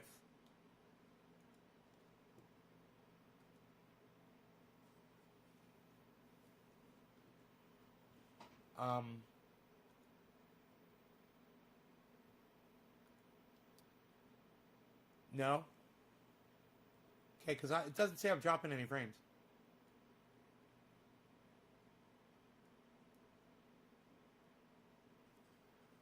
What, Ben, explain.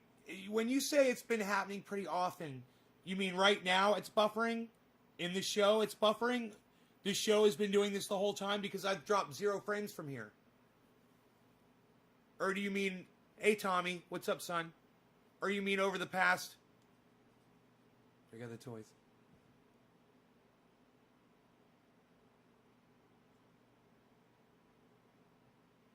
I don't know if I have a toy to play with.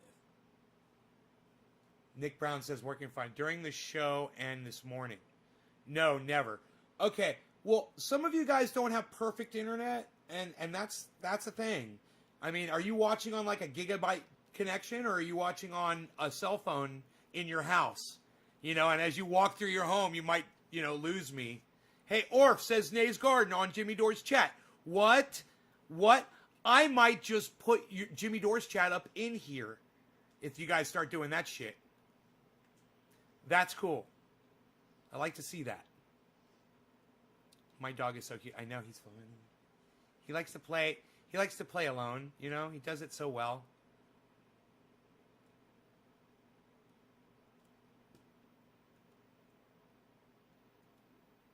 Nays Garden, Chris Redgepick, thank you, sir. You're too kind to me. You're too kind to me.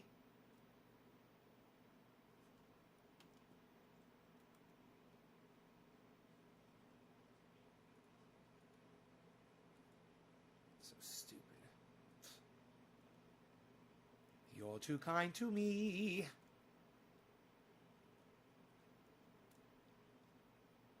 Let's get rid of that one. Okay, hopefully we won't drop frames yet. Whoa, is he coming on? No, starting soon. It says starting soon. That's good. It might be starting soon, because usually they will do that right before they start. That's exciting. I'm excited. I'm excited. I'm excited. I'm excited.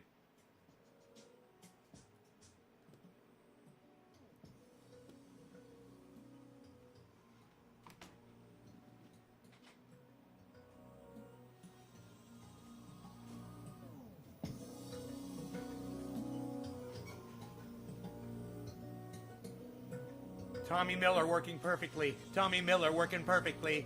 Tommy Miller, Tommy Miller. Tommy Miller, Tommy Miller working perfectly. Tommy Miller, Tommy Miller. Tommy Well. Oh, look at Nays Garden coming through. Oh, Merda, no comment. Oh, Merda, no comment. Oh, Merda, no comment. Oops, somebody else. Chris Redgepick, maybe. Nicholas Brown. No law regarding cannabis. No law regarding cannabis. No law regarding cannabis. Cannabis, can you read it? Let's check out the chat. Who's gonna be next? I could almost read it. It's just a little blurry. I could make it bigger. Nays Garden, Chris Redgepick. I'm gonna make the chat bigger. Making the chat bigger. 'Cause it's what I do. I make the chat bigger. It's what I do. Hey. I made the chat bigger. You can see what you say. We're gonna get real high and watch Jimmy Dore with Trendy Nay at Nays Garden. Jon Snow, Nays Garden. Orf, cheers, Nay Garden. Chris Redgepick, smoke a joint, Nays Garden. I love the all of the mentions of Nays Garden.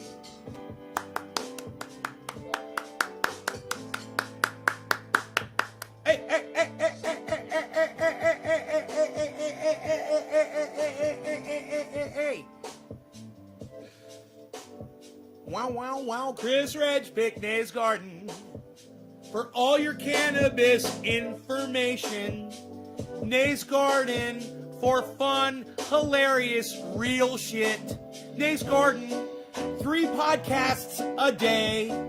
Nays Garden, come see Trendy Nay. Nays Garden used to be trendy as dabbers. You guys could say all kinds of things about Nays Garden. You don't just have to say Nays Garden. 5420, 5420, 5420, 5420. Hey, Stephen Culbertson, did I smoke for you yet? Hey, Stephen Culbertson, did I smoke for you yet? We're just hanging out. Hanging out, did I smoke for you yet? Stephen Culbertson. I feel like I'm sitting in a lounge. Hey, Stephen Culbertson, are you there, man? Did I smoke for you yet? Hey, let us know, pal. Are you sitting out there in the audience? I don't know. Whoa, who's that? Chris Reg Pick saying stuff. And Jon Snow, come see Trendy Nay 3 times a day. It's fun to say, hey, where did you go now? Where have you hidden yourself? Oh, there you are, Steven. Cheers, Steven. Whoa, what's this? Weird. Chris Reg Pick and Omerta No Comment, thank you so much for the chats on the Jimmy Dore chat. Yes.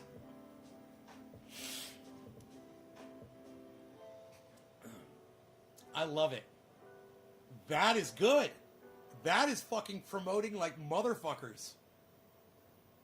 So cheers to Stephen Culbertson. It's yours, bro. Cheers. You get the 420, bro. Cheers. After 420. I'm late.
on, jam it out.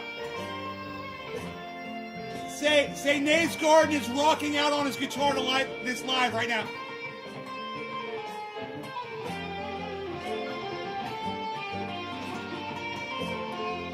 Say, you could be at Nays Garden right now listening to him rock over this song.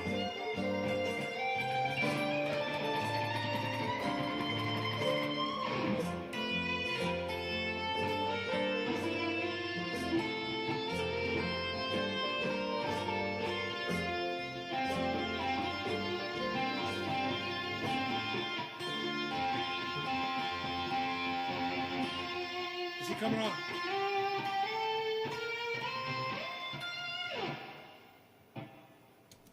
You guys could be in there saying, yeah, okay, cool.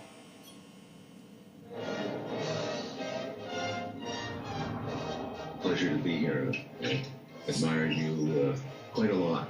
You're outspoken in the way you speak, like a character from the Frank Capra movie. I'm very flattered. I really appreciate it. You know, I'm just a dumb nightclub comedian. A guy like me should never be allowed to get in here in the first place. I know that. But that's how bad journalism has got in America. People in this country pick up their papers and what do they read? Lies. You lied about Iraq, that repealing Glass-Steagall would help our economy. You tell people they can't have Medicare for all. Why don't you tell the people the truth for a change? The problem is the criminals bought the media. They've been bought by the people who bought our government. We have corporate rule for one big corrupt cabal. Except I ain't playing their game anymore. Oh no, not me. Ah! I'm standing up and I'm calling you The out. political machine. Corporate sellouts. The people who turn their back on unions, workers, and sick poor people. They got another pay coming. We're taking our goddamn country back. And I'm gonna stay right here and fight for this lost cause. Even if this room gets filled with lies like these. And let's blow up that fucking system! We've got to get this man off the floor. As soon as I become a threat, they're gonna try and shut us down. Defend the machine, hit this guy. CNN ran a giant smear piece. I'm a threat, baby! Woo! Either I'm dead right or I'm crazy. Now the real fight starts. Somebody will listen to me. Keep up the great work, man. You're killing it. You really do speak the truth. I watch your videos all the time. Jimmy Dore. We all are Americans and we all need the same things. Good schools, good jobs, health care, legal pot. 3 out of 4 ain't bad. The point is... If there's ever deals with this man, it'll become a laughing stock. Funniest man on the planet is right here. I really enjoyed watching you. It's funny and insightful. Outstanding job. Thank you, Jeremy. Great to be here with you. I've admired you from afar. Everybody watches your show. Oh, yeah? Remind me, it's good taste. Ladies and gentlemen, from the south side of Chicago, Jimmy Dore!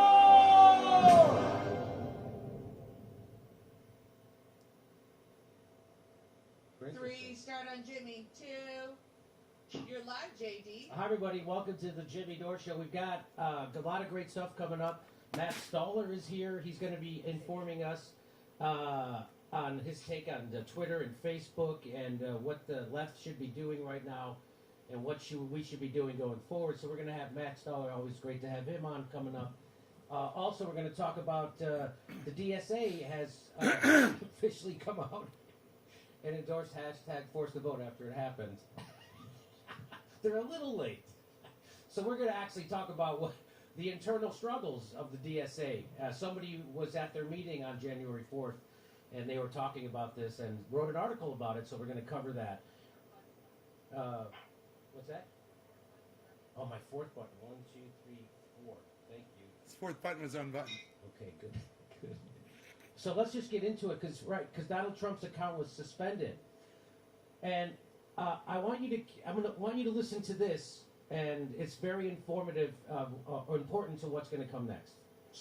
I was told that on the way up here, way over here, that he indicated he wasn't going to show up at the inauguration. One of the few things he and I have ever agreed on. It's a good thing in not showing up. So Joe Biden thinks it's a good thing that he's not showing up. Donald Trump announced he wouldn't go to the inauguration, and the president-elect agreed it was a good thing. Twitter didn't. Here's what Twitter said. After a close review of recent tweets from the real Donald Trump account and the context around them, specifically how they are being received and interpreted on and off Twitter, we have permanently suspended his account due to the risk of further violence. So this is the tweet. To the 75,000 great American patriots who voted for me, America first and make America great again, will have a giant voice long into the future. They will not be disrespected or treated unfairly in any way, shape, or form.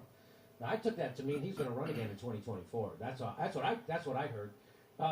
Shortly thereafter, the president tweeted, "To all those who have asked, I will not be going to the inauguration on January 20th."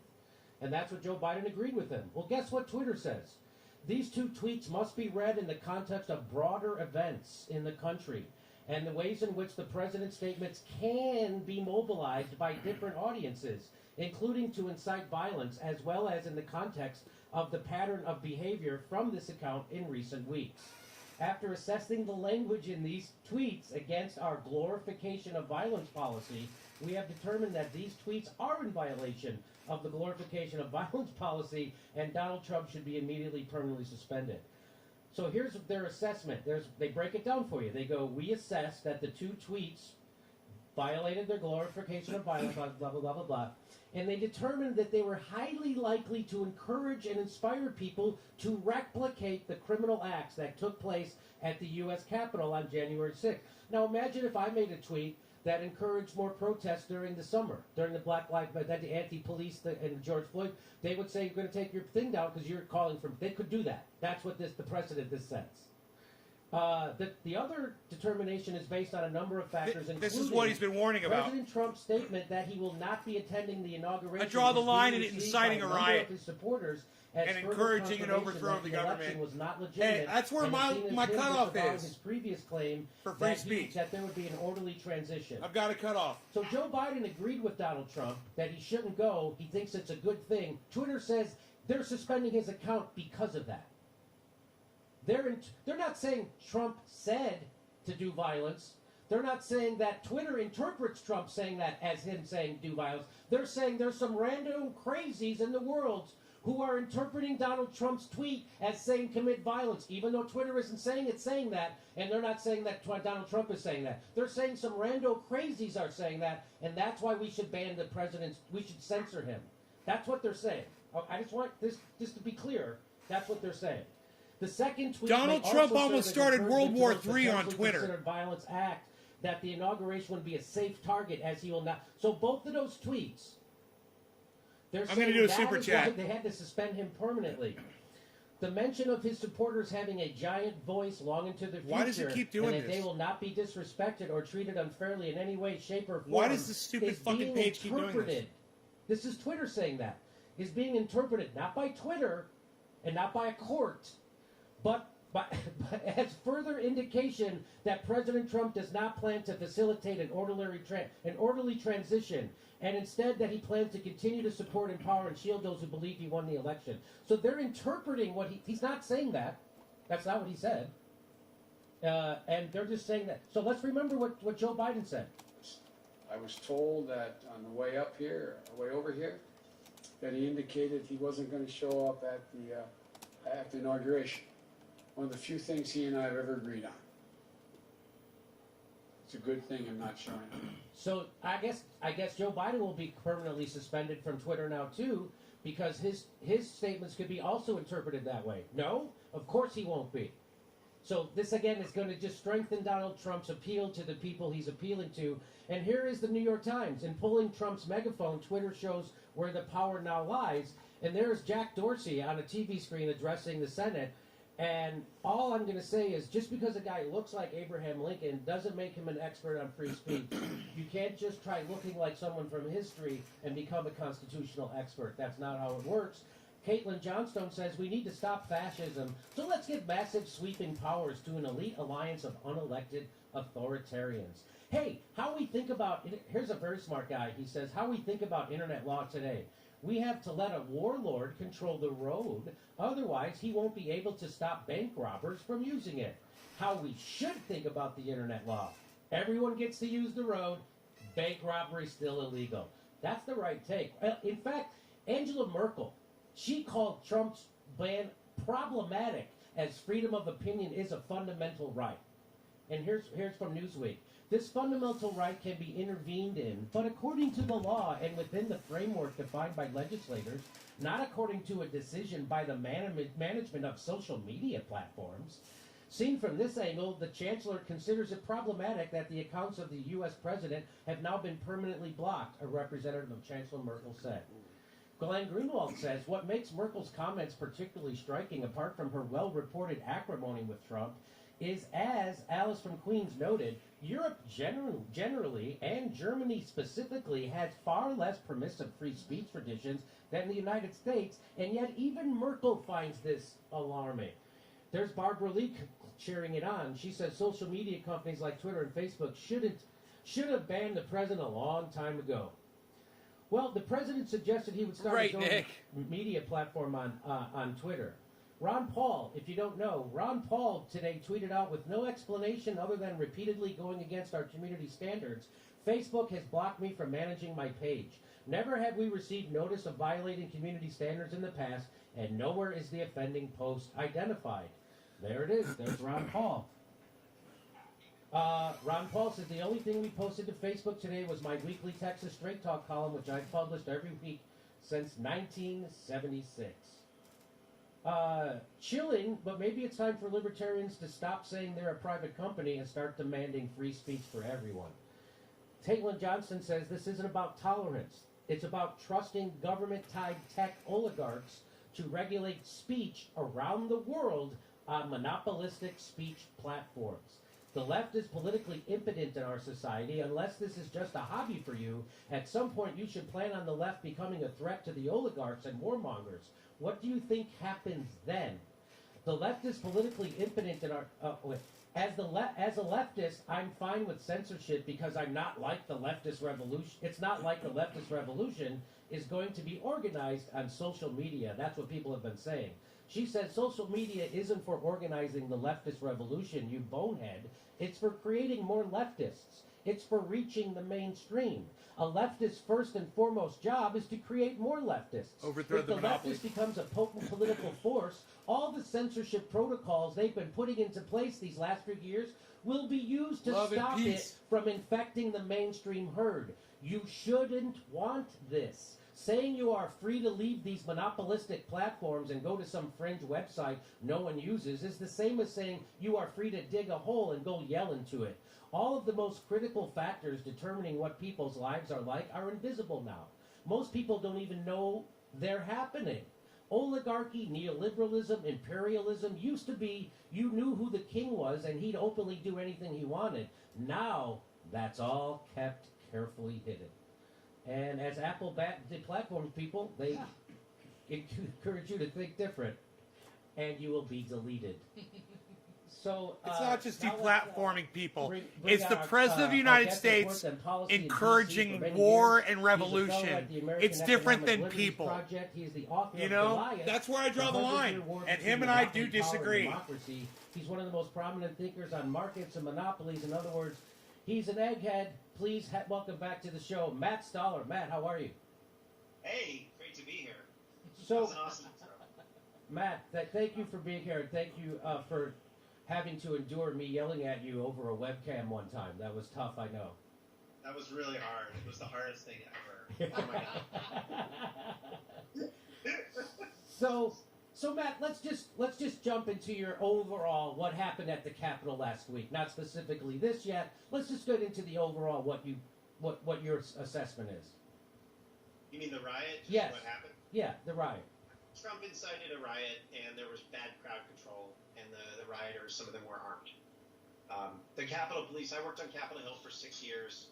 The Capitol Hill Police, you know, a lot of them are good people, but I don't think it's a particularly well-led force. I don't think there's particularly good communication, and obviously there's a significant breakdown of planning. I mean, you see incompetence across a lot of our elite institutions. Why wouldn't the Capitol Hill Police be, you know, the leadership there be incompetent as well? So that's what I think happened. It was pretty scary, but I'm not, you know, I don't think it was a coup. I think it was just I think it was dangerous. I think it was bad, and I think Trump is responsible for it. But it was, you know, it was a riot. That's just what it was. Are you afraid of the reaction by the government and social media to what happened? Yeah, I mean, I think that I'm afraid of a couple of things. So I think the most dangerous sort of problem here is the hardening of our society. like, we have to decide as a culture, and both parties have to decide whether we want to try to build a society together. And, you know, that means living with people that you don't agree with, or maybe even that you have really serious disagreements with, but you have to decide that you're going to share power. And what I don't see is, you know, the Republicans Jon have not Snow, that's acknowledged funny. that they did, you know, that Trump was lying and you know, inciting violence to try to undermine democracy. And the Democrats have, you know, they have not acknowledged that these platforms are enormously powerful and probably went too far.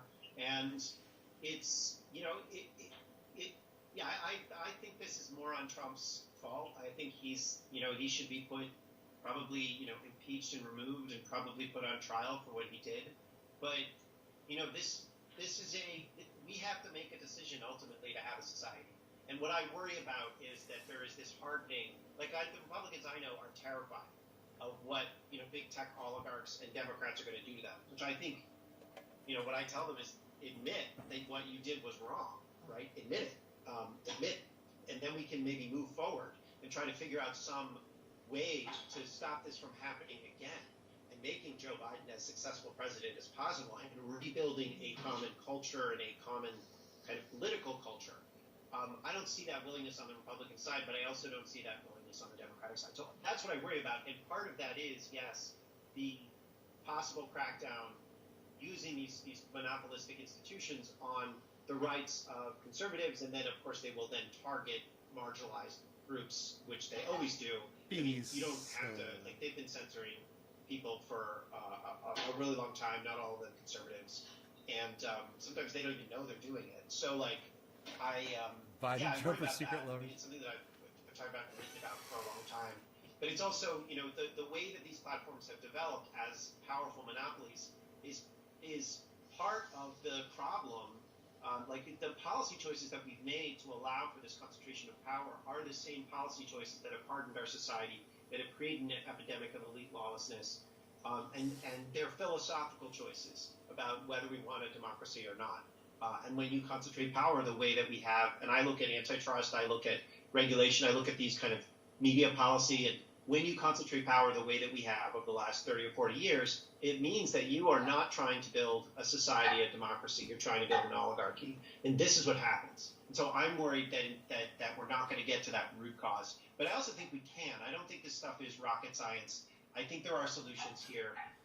And we're not that far away from them, although both sides are pretty hardened and don't want to actually get there. So, Matt, you talk about, you touched on something that most people don't know anything about, and it's super important to our democracy, which is antitrust laws.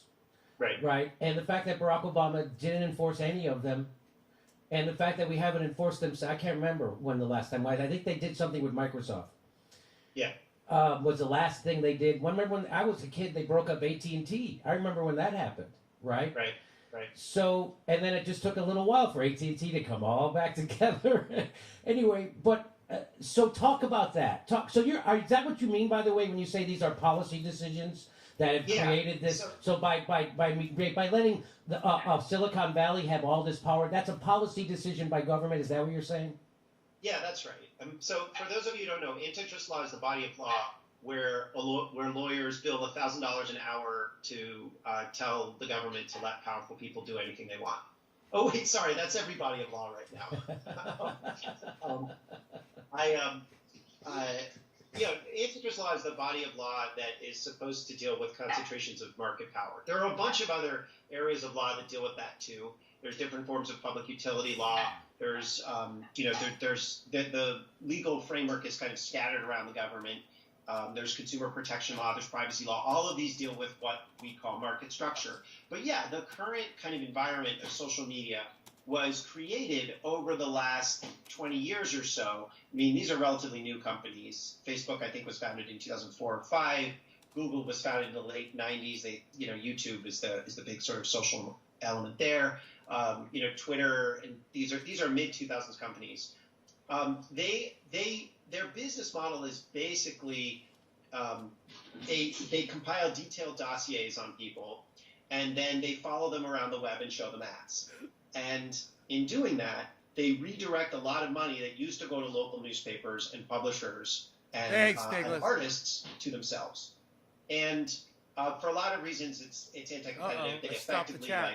use the Wall Street Journal's own data to target the Wall Street Journal's readers in places where the Wall Street Journal doesn't make any money. So they're basically using the content of what news gatherers create, but they monetize it and keep the money.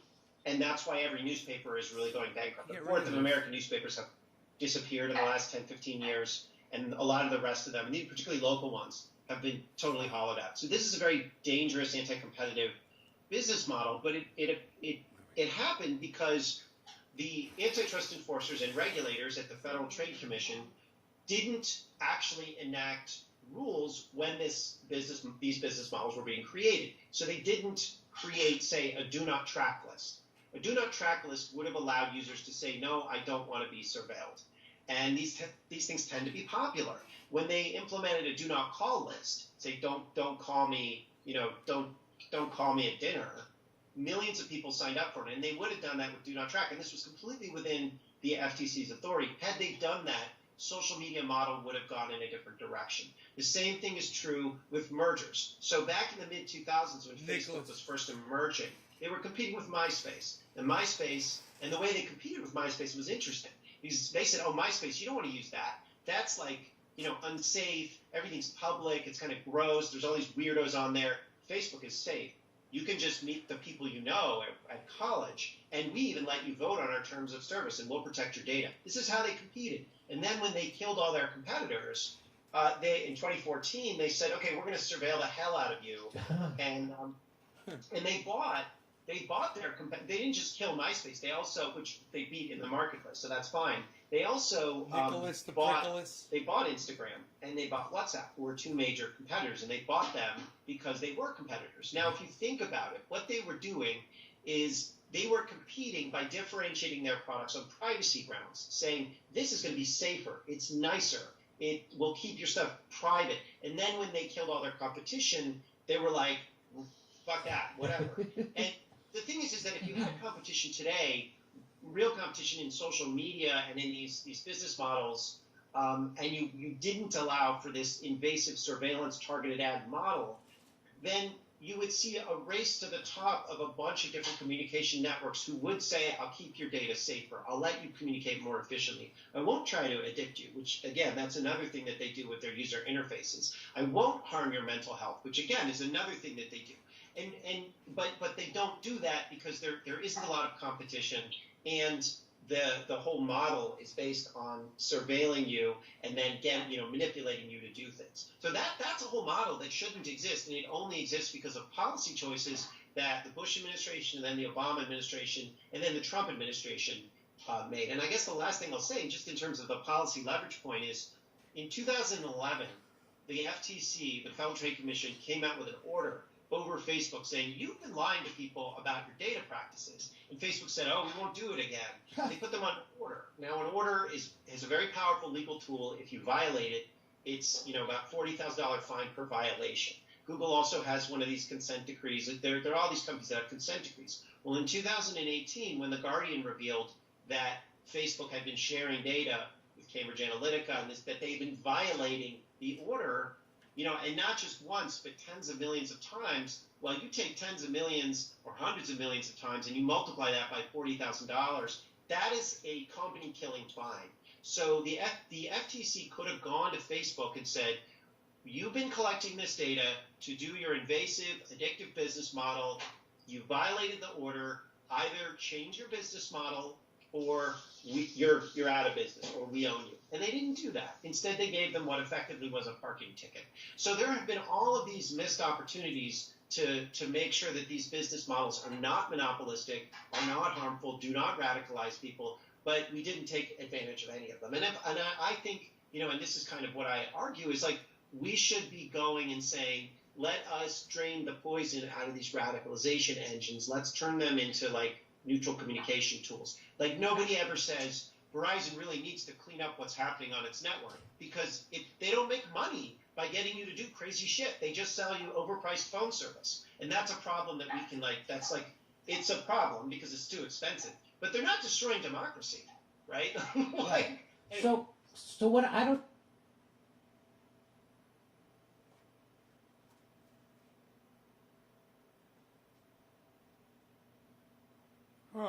Out of business, and then when there was no competition left except for WhatsApp, they went and they paid 20, not million, $billion for an app. That's how they can stifle competition. And so now WhatsApp, which was the basis of it was exactly what you laid out. They weren't going to track you. They weren't going to share your data. None of that stuff. Facebook just said, if you want to use that, you have to either delete this app or we're going to share all that information that you've put on this app. So you have to delete it before February 8th. So that's the kind of, who's got $20 billion and who can resist $20 billion, right? So if I started another social media company that was actually neutral the way you said it, and then Facebook comes along or Twitter and offers me $20 billion, I don't think anybody could say no to that. So that's where the government is supposed to come in and break up those monopolies or institute regulations like the kind that you were just talking about. Like we won't track you, which would have made, and we won't addict you. We won't use algorithms that make you addicted. So those are the things that government should do and should have been doing, but they didn't. And it's because of you tell me if it's this true, but it's because of the corporate capture of our government, and it didn't start yesterday. Right? Is that the reason why we haven't been instituting antitrust laws? You know, I think that that's too easy an explanation. I am both more I don't know, pessimistic and optimistic. I think it's really a matter of ideas. I just don't think that, you know, my book, I go over the history of what happened in the 1970s. Kind of the left got this very consumer-oriented mindset, right? So the Democrats, the left used to be kind of like small business and labor, what they called small capital, and labor would be fighting against monopolies and finance, right? That was the traditional political architecture in the U.S. going back hundreds of years. Go back to England, and you could find that architecture too, the 1600s. Well, so in the 1970s, this changed for a variety of reasons. And the left started thinking our enemy is not just big business, our enemy is all business. So not how do we do business, but business is bad. This is a kind of more like quasi-Marxist frame. And when you adopt that idea of, well, we're going to be totally consumer-oriented, we don't care how you make things or whether people are well paid or whether the suppliers have some sort of liberty or whether there are monopolies, all we care is whether consumers get cheap stuff. What you get is an economy dominated by Walmart first in the 80s Walmart and 90s Walmart, and then Amazon and Facebook and Google. And the reason the framing here is so important because the way that they said, is this stuff efficient? Is this stuff good for consumers? Is they said, let's look at the price. If the price is low, then it's good for consumers. Well, guess what? Google and Facebook's product is free, right? Like it's a non-monetary price. Same with Twitter. Same with a lot of these institutions. So all the antitrust people are looking at it and being like, I don't see any problem. Do you see any problem? I don't even see prices here. So what's the problem, right? And this is a new way of thinking about it. Before the 1970s, people used to say, is the company big and powerful? Does it have competitors? If it does, let's break it up, right? And then in the kind of Carter-Reagan, they moved towards saying, no, all we care about, we don't care if it's big. All we want are low prices. Right. And so that's the mindset that we're in. And I think it's changing, right? So it's easy to say, yeah, I mean, yes, there's corporate capture. Like a lot of these people are kind of disgusting. But I also think that there's a real intellectual problem at the core of what's going on. So in other words, it would be easy. It's a little too easy to say it's corporate capture because then you have to say, why do millions of people, tens of millions of people love Obama? Why do different tens of millions of people love Trump? They're not getting paid off. They're not brainwashed necessarily. They just have a bad conception of policy in their heads. And I worked in the financial crisis in Congress. I know a lot of people that were working there. They were not all bad people. I mean, some of them were, but mostly they're bureaucrats. They're not getting paid off. People didn't get bribed to do the wrong thing. They did the wrong thing because they had bad ideas about how the world worked. They said, you know what we need to do in response to a financial crisis or in response to a crisis of big tech or whatever? Let's ask the experts what to do. And who knows more about banks than the guy that runs the biggest bank?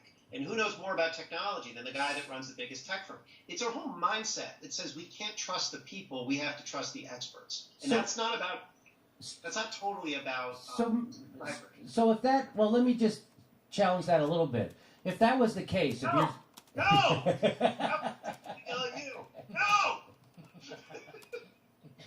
If that was the case, why is it that only the experts in the United States said don't give people a UBI and health care, but in every other country, the experts in those countries said do that? So if it was just the way people's minds were, I think it's the complete...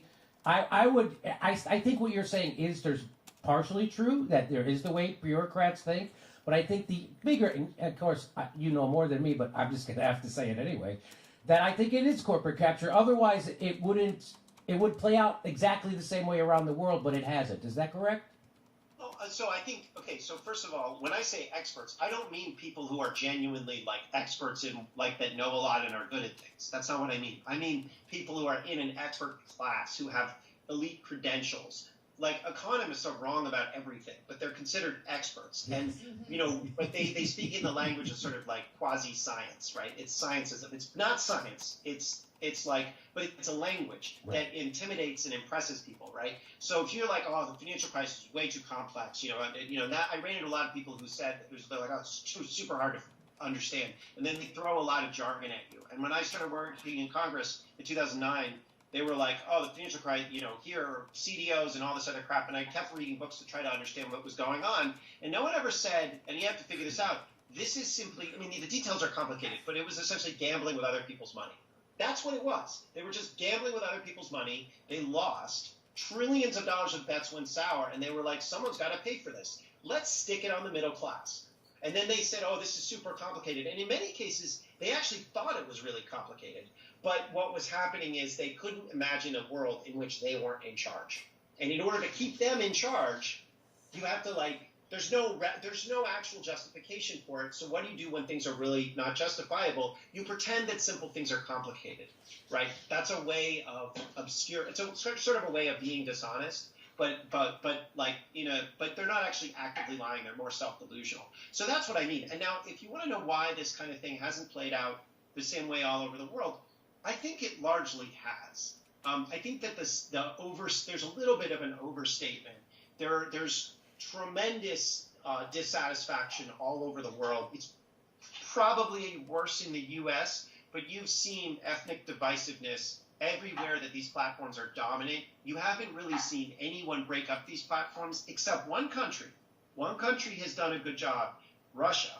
Weirdly enough, the Russians, because they have a competitive search engine called Yandex, because search engines are done via based in different languages. So they had a lot of scientists during the Cold War who could deal with computers. When the internet came on, they had this search engine called Yandex. So they had this competitive search engine, and then Google was slowly squeezing and killing it using anti-competitive practices. The Russian cartel office, the antitrust agency, actually sued Google and said you're not allowed to use these anti-competitive practices, which what they were doing is they were essentially saying, if you buy an Android phone... I won't ramble like this motherfucker does, I promise. You're not allowed to do that anymore. And then Yandex's market share went back up. So there's actually a competitive search engine market in Russia, nowhere else in the world. But everywhere else in the world, they're kind of pretend to be very different, but they haven't really been that different. He uses a lot of words to make his point. Arrangements during the pandemic, that I'm not as familiar with. I think that there's just been different approaches. In general, other countries, the best place, the places they've handled this really well are East Asia. They've handled the pandemic really well.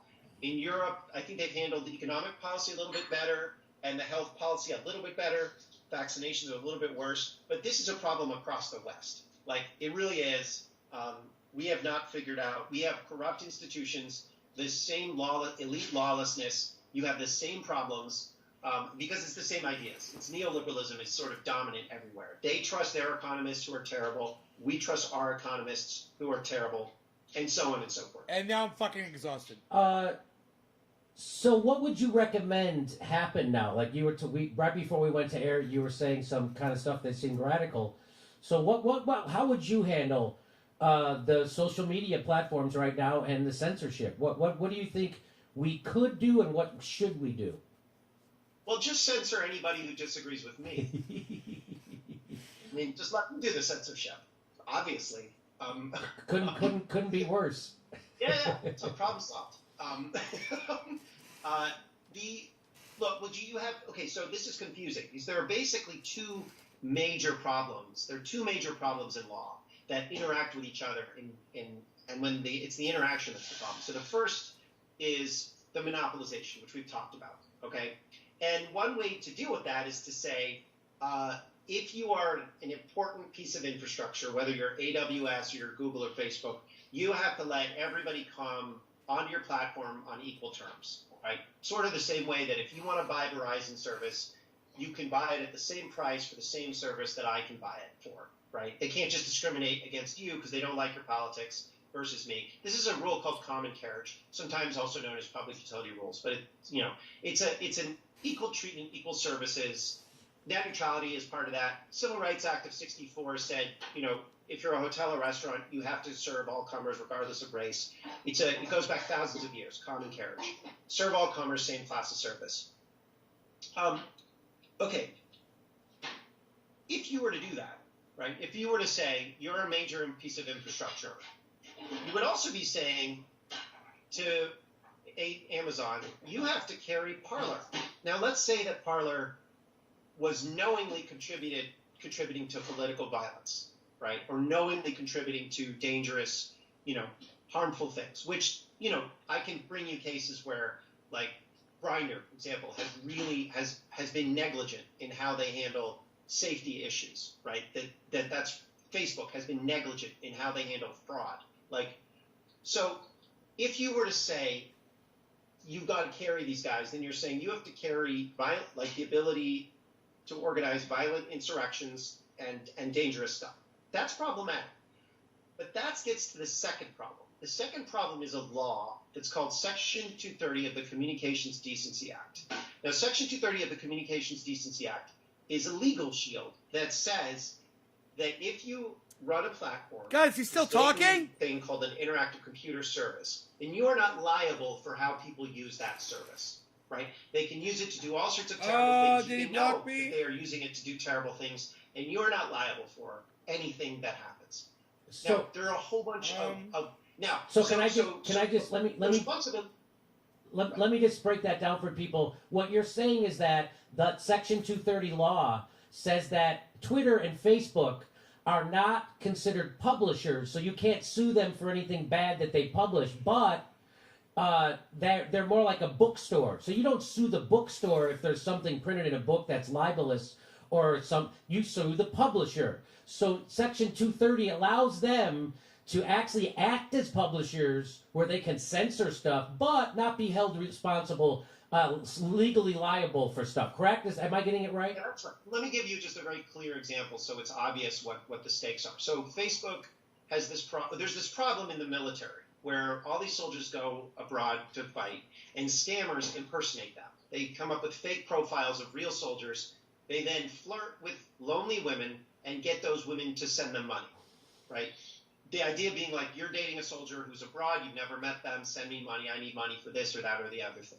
The soldier comes home, this woman is like, now we can have a relationship for real. The soldier's like, I've never met you before, okay? This is a constant problem in the military.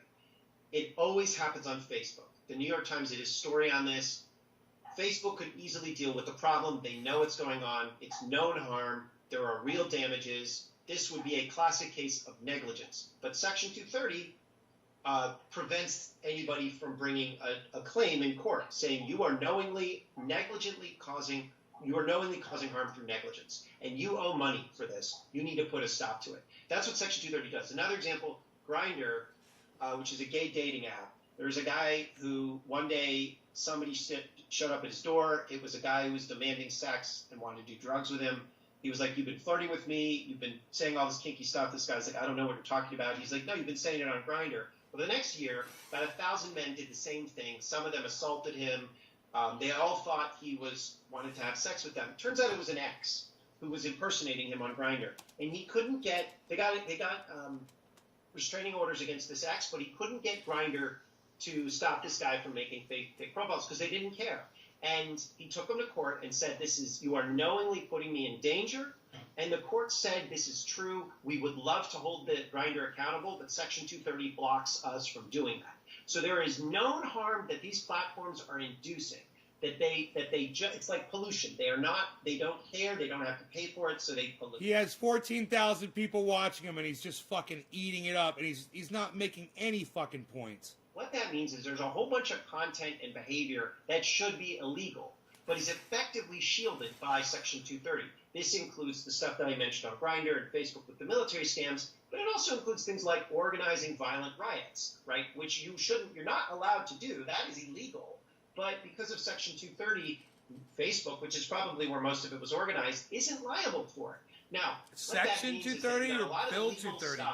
Or a lot of stuff that's legal that should be illegal because of Section 230. And then if you say, hey, you guys need to do common carriage here, you guys need to carry this, what they then have to do is carry a bunch of stuff that should be illegal but isn't through their platform. So the solution here is to say, but on the other hand, if you say, hey, private monopoly, deal with this bad thing, then you're saying, do this coercive, dangerous thing. Like you're saying, use your power arbitrarily to censor political people we don't like. And that is also very dangerous. That is coercive. That's what you're talking about. That is what a lot of the people that you folks. So the answer is pretty simple. Deal with both problems at once. Say, we're going to get rid of Section 230, so illegal stuff online becomes illegal, right? And then say, big tech, you have to serve all comers. And so you don't have to serve people doing illegal things. If stuff is illegal, if someone's being negligent, if they're defamation or whatever, you don't have to carry that because that's illegal. But it's determined through a court, through public institutions, through laws. You have to carry everything else. And and that's where the warlord analogy came from. It's like, don't let private warlords enforce arbitrary law to stop things you don't like. Make the stuff you don't like illegal and don't have warlords, right? That's the whole point here. That's the rule of law. And like either way you deal with it, if you force these guys to carry stuff that should be illegal, or if you say use your arbitrary, coercive, monopolistic power to get rid of stuff we don't like, neither one is the rule of law. You have to solve both problems at once. So that's the kind of answer here. So let's apply that practically right now. Let's say let's say Donald Trump, or Alex Jones, either one, and people would say, well, the app had to intervene and censor them because what they were doing was hurting people. And what I always say is, if that's true, isn't there a law enforcement agency that's supposed to handle when someone else is doing something illegal and is hurting someone? Isn't there because otherwise now what we're doing is we're letting unelected bureaucrats, nameless and faceless bureaucrats, determine what is free speech and what isn't. And so what do you say to that? Well, I mean, look, here's what I would say. Okay, Alex Jones does what he does, and there are always going to be Alex Joneses in a culture. But nobody cares if he's just on a street corner saying what he's saying. Who's responsible for Alex Jones? Obviously Alex Jones, and you should, if he's doing something to incite violence, and there's a pretty high threshold for that in a court, but if you can prove it, you can prove it, right? However, Google, because they want to addict you and keep you watching so they can sell ads, recommended Alex Jones to their users 15 billion times. Alex Jones is Alex Jones, but Google made him a star. YouTube made him a star with their algorithm. Now, who's responsible for that? I think that Alex Jones, again, is responsible for Alex Jones. Google is responsible for making him a star. So if he causes harm, then Google should have to pay for part of that harm.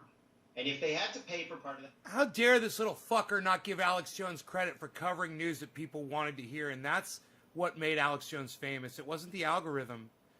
He was getting recommended because people were fucking watching him because he was covering shit that people were interested in. And this little fucking fuckstick doesn't want to give Alex Jones credit for what he did. If they really are doing, fraud or really bad things, product liability problems, you can win them. So let it go to court. So that's right? what. So you're saying what Matt Taibbi said when he addressed the Alex Jones situation. Like, there's a body of law that journalists have been working under for decades, and it works fine. Why can't we let the law work? And people are like, but there's bad things happening, so we have to supersede the law. You're saying don't do that. You're saying let the law take its course, right? Right. What they're saying is we don't trust the state, so let the warlord do it. Yes. Right. That's that is certainly one way to handle a problem, but it doesn't lead to self-government, right? Like the warlord's name might be like Mark Zuckerberg or Jeff Bezos. And you might be comfortable with that person, but it's still a warlord.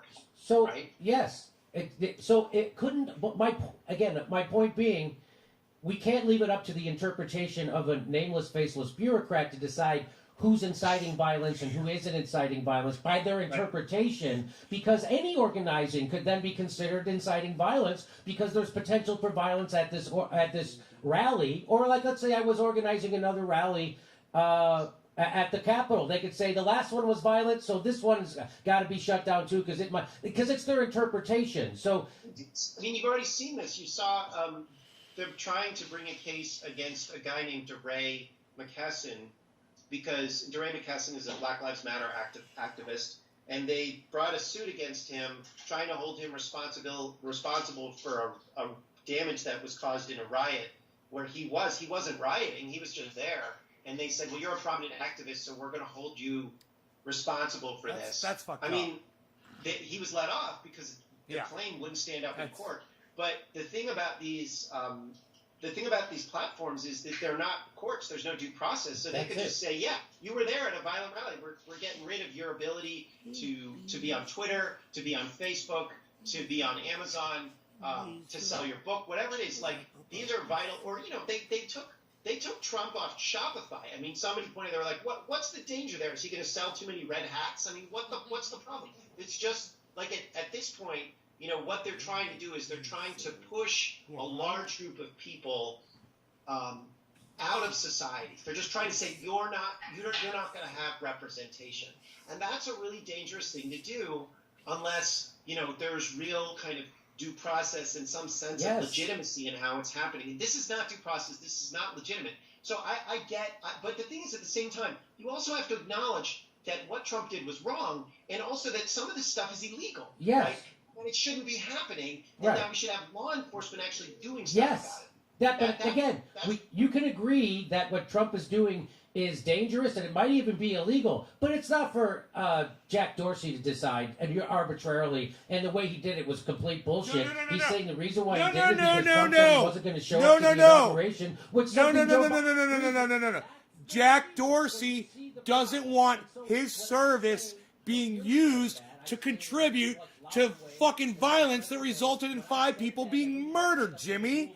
You forget that. People then say, why are you defending fascists? So how do you respond to that when you say, we need to have a transparent process if we're going to take away someone's freedom of speech? And when you say that, people call you a fascist or you're defending fascists. What do you say to that?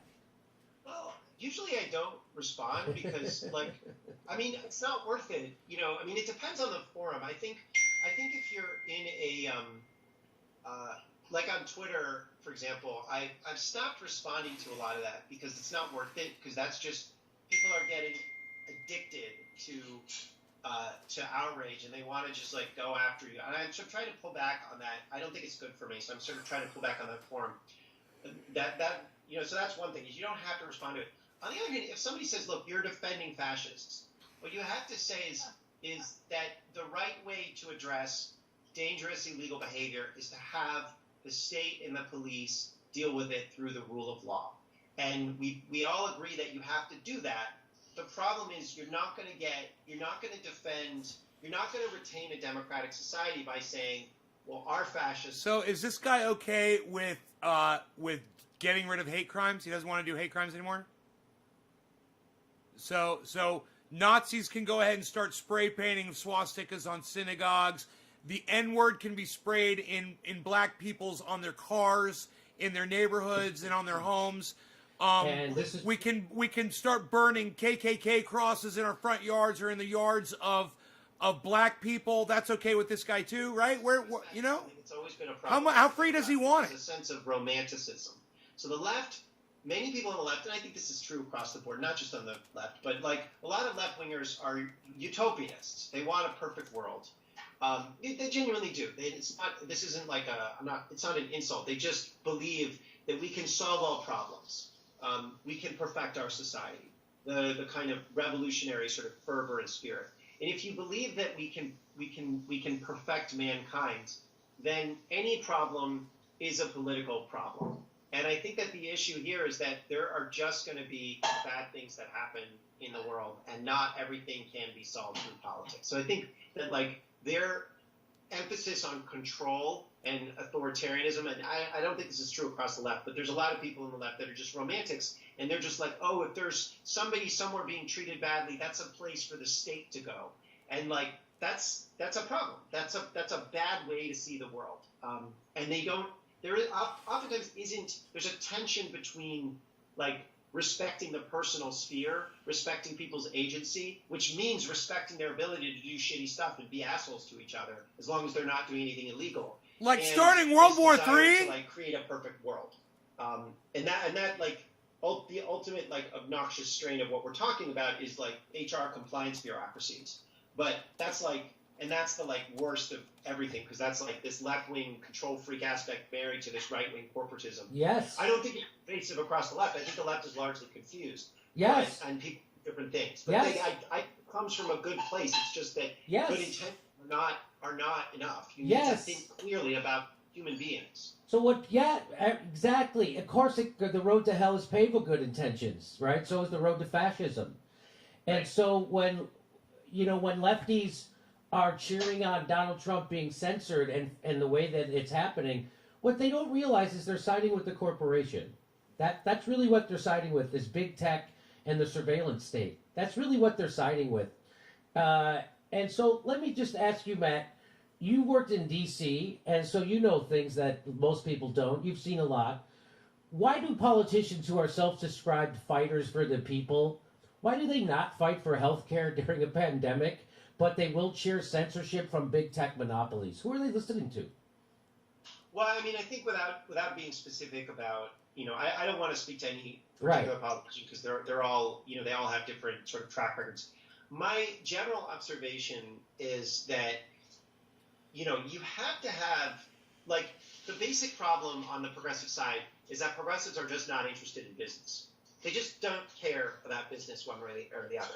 And a lot of power in America flows through business. And I don't mean that it flows through big corporations controlling things. I mean, if you want to affect how some problem works, you're probably going to have to make some changes to a market structure, right? That's just, you're going to have to make some change to how finance works or whatever it is. If you want to roll out a vaccine to everyone in the right way, you're going to have to know the supply chains of how vaccines are made. And progressives, by and large, don't know anything about any of the systems they talk about. So when they, talk about, and this is not true of every progressive, but when they talk about like the problems that they want to address, they kind of segment the world into social problems we care about and the economy, which is all about like tax rates and redistribution, instead of recognizing that actually, like, these are very complicated systems that you have to understand, and that the downstream problem here that you don't like, whether it's kind of certain forms of racism, or whether it's like, economic inequality, or whether it's not being able to make enough,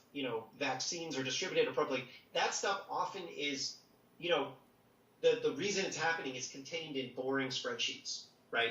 And not something you can hold signs about. And I think that that's something that we have to really start to figure out. How do you get progressives to understand and care about commerce again? Because that's really the core of it. How we do commerce is in many ways how we do justice. Well, so, again, correct me if I'm wrong, but it seemed like 40 years ago, the right-wing corporatists they started building their think tanks and laying down legal structures and legislation that ALEC, all that stuff.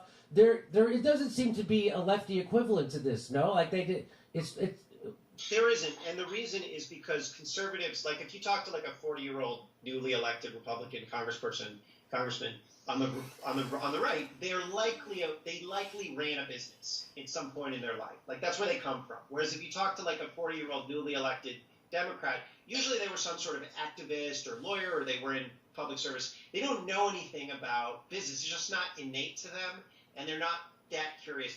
There are exceptions. Katie Porter, for example, she really understands foreclosures. I don't know if you know, she's on the oversight committee. When she asks bankers about, she's not like a super lefty, but when she asks bankers about things, it's just brutal the way that she destroys people. But that comes from a deep understanding of the law and of banking practices and a lot of painstaking preparation. She really understands what she is talking about. And there are others, David Cicilline, like Pramila Jayapal. When you watch them on the antitrust subcommittee going after big tech, it was so different than when you watched like a bunch of other committees going after the same big tech people, because they had actually done the work to understand the business models. They had talked to the small business people who were getting screwed. They had read some of the contracts. They had gone through 1 million documents. They really understood these systems. And I don't really know a way to like make this point, except like you really, to make political change, you have to be really deep rooted and like marinated in the substantive policy questions. And like, because of annoying people like Hillary Clinton who pretend, Pete Buttigieg and like the West Wing, all of people who pretend that wonkiness is boring, when really what they are superficial, narcissistic idiots who don't know anything about policy. I mean, they've taken wonkiness and turned it into an aesthetic that is like, oh, this is all very complicated, and then they spit out gibberish. And that's I think true. That's a real problem. Kind of like him. Wonkiness, like this stuff is fascinating, right? The way that these laws work, it's all the money and power in the world.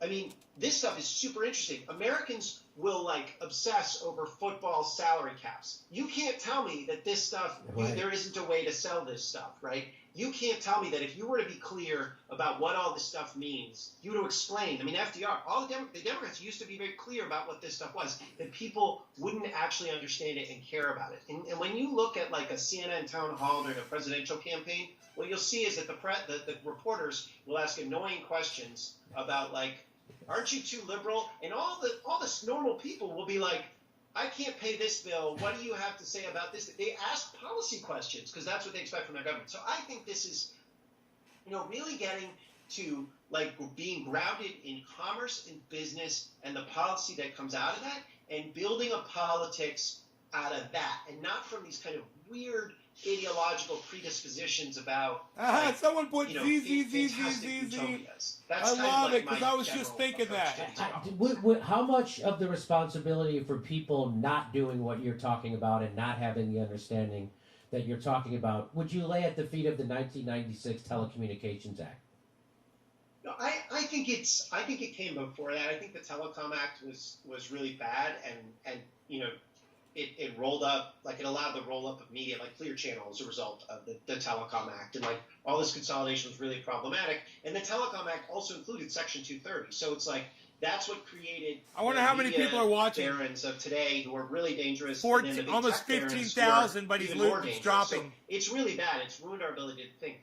But the idea that policy and politics are not connected, that politics is this kind of the fuck is that?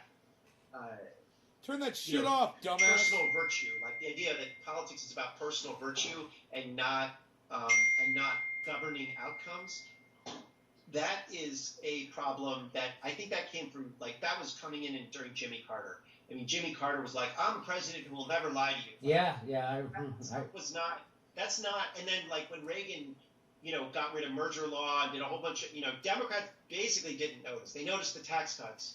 They noticed the racism, but they didn't notice all of the savings and loan scandals and all the merger booms and all that, Michael Milken, all that stuff. That stuff was complicated banking stuff. I don't know, but that's all boring. And the idea that all the money and power in the world is boring, that was in Democratic politics, and I think it came out of the counterculture, honestly. I think it came out of counterculture in the 60s. A lot of the people that are in the Democratic Party, that are in Silicon Valley, in the Republican Party, they're very counterculture. You notice like how they're all like I'm not, Hillary Clinton got super offended being, I'm not the establishment. How dare you call me the establishment? Yes. And it was like, why are you so embarrassed about being the establishment? I'm part of the establishment. Who gives a shit? Just be like, yeah, I'm part of the establishment. Stop. Someone said stop the ding. She got super offended at that. And the reason Stop the is people steal. in Stop the counterculture, ding. And that's where this all comes from. Don't want to believe, they sort of abhor power. They think power is kind of bad, right? You mentioned earlier, you read a kind of somebody talking about how we used to know what the king did and then it all became hidden. One of the reasons it's hidden is because the people who are in charge don't actually think they're in charge. Like, you ever notice how when Obama would he was president, but he would narrate and observe, he would treat his own presidency as if he were a pundit?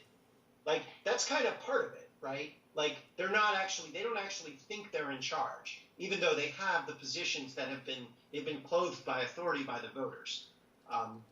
So that's, I think, we got to change that.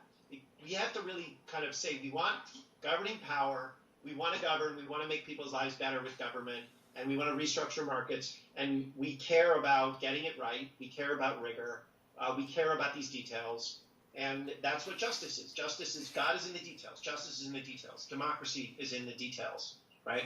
So Chris Hedges talks about how America has lived through a corporate coup d'etat in slow motion, and that our dictator has been replaced by a nameless, faceless corporate state dictator. Do you agree with that? And we've been talking about how to break out of that. Could you give us your final thoughts on that? Please. I think a good way to illustrate. Yay! Final thoughts. Yay! A good way to illustrate that point is when you call up your health insurance company or something like that, and it puts you on this phone tree where they're like, tell us what you want, and you're like this, and they're like, I don't understand, and you're like, operator, and you can't get through to anyone. That's because there's some, some consultant somewhere has said we'll save money if we replace, the first line of phone people with this automated system. And then when you finally do get through to somebody, they can't help you, and you're mad, and they're not in a good mood, and it's because they don't have any authority either. That's what's known as absentee ownership, right? That's a concept that economists, thinkers in the 19th century developed, which is that the people who sort of are in control are not the people that feel the pain from the use it's of like property, I'm with you. This is right? crap. So if you have too much land, you're not going to take care of it, right? If Mark Zuckerberg might own Facebook, but he doesn't know that are too big monopolies, but also just institutions that are simply too big. Then you get absentee ownership, and that creates a sense of alienation and frustration among everybody. And that's one of the things that's happened since the 1970s is a lot of these mergers didn't God, even who's concentrate clanking on power, dishes they in just his made house institutions while he's bigger on the and phone just with Jimmy less Dore? responsive. And I think that's it's not quite a dictatorship. It's kind of like a system that's in transition. It could go it's corporatism. It could go towards autocracy and fascism. It could return towards democracy. It could go either way. And that's kind of the way that I think about it. And, so rude. That's the other thing. Is no one's really. He's literally sitting there, fucking on goddamn live with Jimmy Dore, and some idiot is behind him doing fucking dishes. Aggressively and gives orders. But I want that person to be elected, right? I want that person to be accountable. And people, I think, this libertarian thing on the left has kind of convinced people that the use of authority is authoritarian, and instead of the use of private authority can be authoritarian, the use of public authority can be authoritarian, but the use of authority itself is not authoritarian. Right. In fact, what I was saying around #ForceTheVote is the biggest abuse of power is not using the power you have. I said so disrespectful. Right. What I liked about Force the Vote. So disrespectful. We could quibble, and I think there were a lot of quibble being like, oh, he's asking for the wrong thing, right, or whatever. It's what I liked about it was you were asking for something. Let's do this. Let's wrap it up. You are in a position of public responsibility, and you should use that power, whatever power you have, and you should be explaining how you're using that power. Yes. And in a dialogue about that. Nobody likes this guy, man. I will never go on a podcast and talk like this. I swear. Losing And God, losing in what a bad ways. fucking I mean, wordy I don't cunt. mind if you lose. You're gonna lose. Blah blah blah blah blah blah blah blah blah blah. Blah blah blah blah blah blah blah blah blah. Blah blah blah blah blah blah blah blah blah. Blah blah blah blah blah blah blah blah. Shut up! Is because that I Shut up! I didn't see Shut up! better at things. I saw the left continuing to sort of, you know, like every other institution in America. Did you super chat? Just refuse to admit any problems and do the same corrupt, or not even corrupt, just things that don't deliver what you want them to deliver, right? And that, so I think that that's like, and that's why I was happy to see what you did. And I'm like, this is a serious person, right? Like, because you're asking the right question, right? And that's the important thing. You're asking the right question, and you're saying you're a political leader, sort of deliver something, or explain it, like tell us why you can't, and then we'll figure it out, right? And I think that that's kind of the culture that we have to get to. That's the culture that the Democrats used to have, that kind of populist culture, and a kind of an open culture where disagreeing is fine, and even being a little bit mean, as long as it's kind of in good faith, is fine, as opposed to like this like weird aristocratic culture where you have to be civil.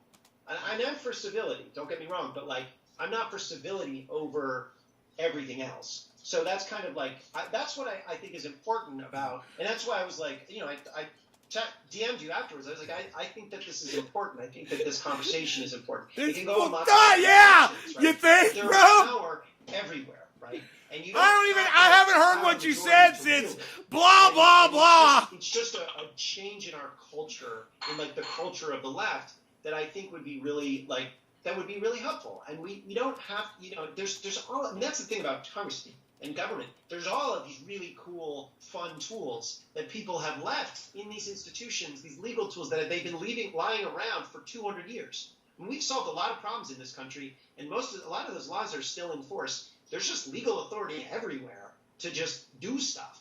And like, so let's find it and use it. And like, yeah, it's like it's so much fun. It's so cool. Like it's like really fun to go.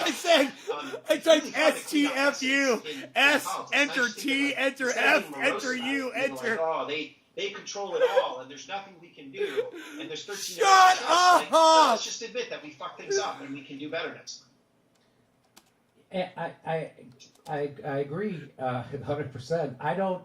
I did not expect the amount of pushback I got by pushing the bare minimum of what everybody agreed on, which was to force a vote on Medicare for all. That's the bare minimum. And like you said, they could have asked for a million things more. They should have asked for a million things more. And they didn't ask for anything. Nothing happened. So you talk about being disillusioned with the left. Hashtag force the vote has made me realize there isn't a left in America, and that's the problem. No, he's in the living room. That's my boyfriend. We couldn't agree on when it came time to do it. Half the left said, "Don't be mean, tell them to and let's wait for a better time. We're in the middle of a deadly pandemic." The left is completely lost in America, which is why we're the only country not giving people a UBI during this pandemic. Fucking Japan's giving people 100% of their paycheck. Canada's been giving people money. UK, Sweden, you know that. I don't have to tell you. They're all doing it. The only people who aren't doing it is the United States, who also doesn't have health care. So this is the only country this is happening. With the dishes, I said. This isn't happening in any other country. And when I raise my voice and I ask why the fuck aren't they doing everything to get it for us, they don't talk back to me. They don't even show up to a town hall that had 100,000 people attend it. They wouldn't even address it. And somehow still I'm the guy who's the fucking asshole. Well, if you have your head on straight, you know I'm not the asshole. I'm the pissed off constituent. They're the fucking people with power who have abandoned us. And that's where we are in this country. And we're sliding, 60% of small businesses that closed are closed permanently. This is unbelievable what we're living through, and people got upset. Well, they are letting politicians off the hook. Can you name a time, Matt? You know everything about everything. Can you think of a time when people were nicer to a politician and that got something done? I think there are lots of different mechanisms to extract things. Look, I was a congressional staffer. Flattery works. It just doesn't always work. But I think like the core here is that I don't think they know what they want. I don't think they're trying to scam. I think that, like, the left, my experience with sort of dealing with, like, the left, particularly the online left, and it's not that you're the online left, because, like, that's kind of Twitter. You're not, you have people that watch you take this stuff seriously. This is so fun. But, oh, that was so fun. So much fun. Make it it's stop. a street, right? Make it so if stop, a politician man. came on your show and said, look, I don't think that getting a vote for Medicare for all is a good idea, because we're going to lose the vote, and that won't help anyone. But here's an alternative. I think what we need, and what I'm going to ask for, it also doesn't, it's a procedural thing, but, like, what can the House do that that will make a difference? Well, I think the House has subpoena power, right? Which means that they can demand documents from anyone in the country, any corporation in the country, any nonprofit, whatever you want. So, and then you could do this with a majority vote of a committee. So what I'm going to ask for is put 3 committees together to investigate this area, this area, and this area. I want you to investigate insulin prices. I want you to investigate whatever, farm consolidation, and I want you to investigate police abuse, whatever it is. And I want you to give them subpoena power, right? That's what I think we need. And I want people that, we pick to run these committees, and that's what we want. We want to do it with centrists, because they have like, they're half the caucus and we're half the caucus, so we'll do this in a joint way. That would be and if somebody came on your show and said that, I feel like that would be something that would make sense. You could have a discussion about whether that worked. But the thing is, the culture, like, from the perspective of a politician, if they went on a show and they, like, started to do that, and you, like, pushed back and they got embarrassed, like, that could be their career being over. And the problem that we have on the left is that the ecosystem. It's like, turn around, look at your fucking mom and go, hey, Mom, I'm literally being watched by 14,000 people on the internet right now.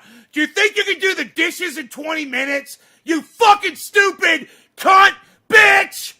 Use subpoena power and really ask tough questions of powerful people and do investigations and then lay out policy ideas for restructuring these areas of the economy.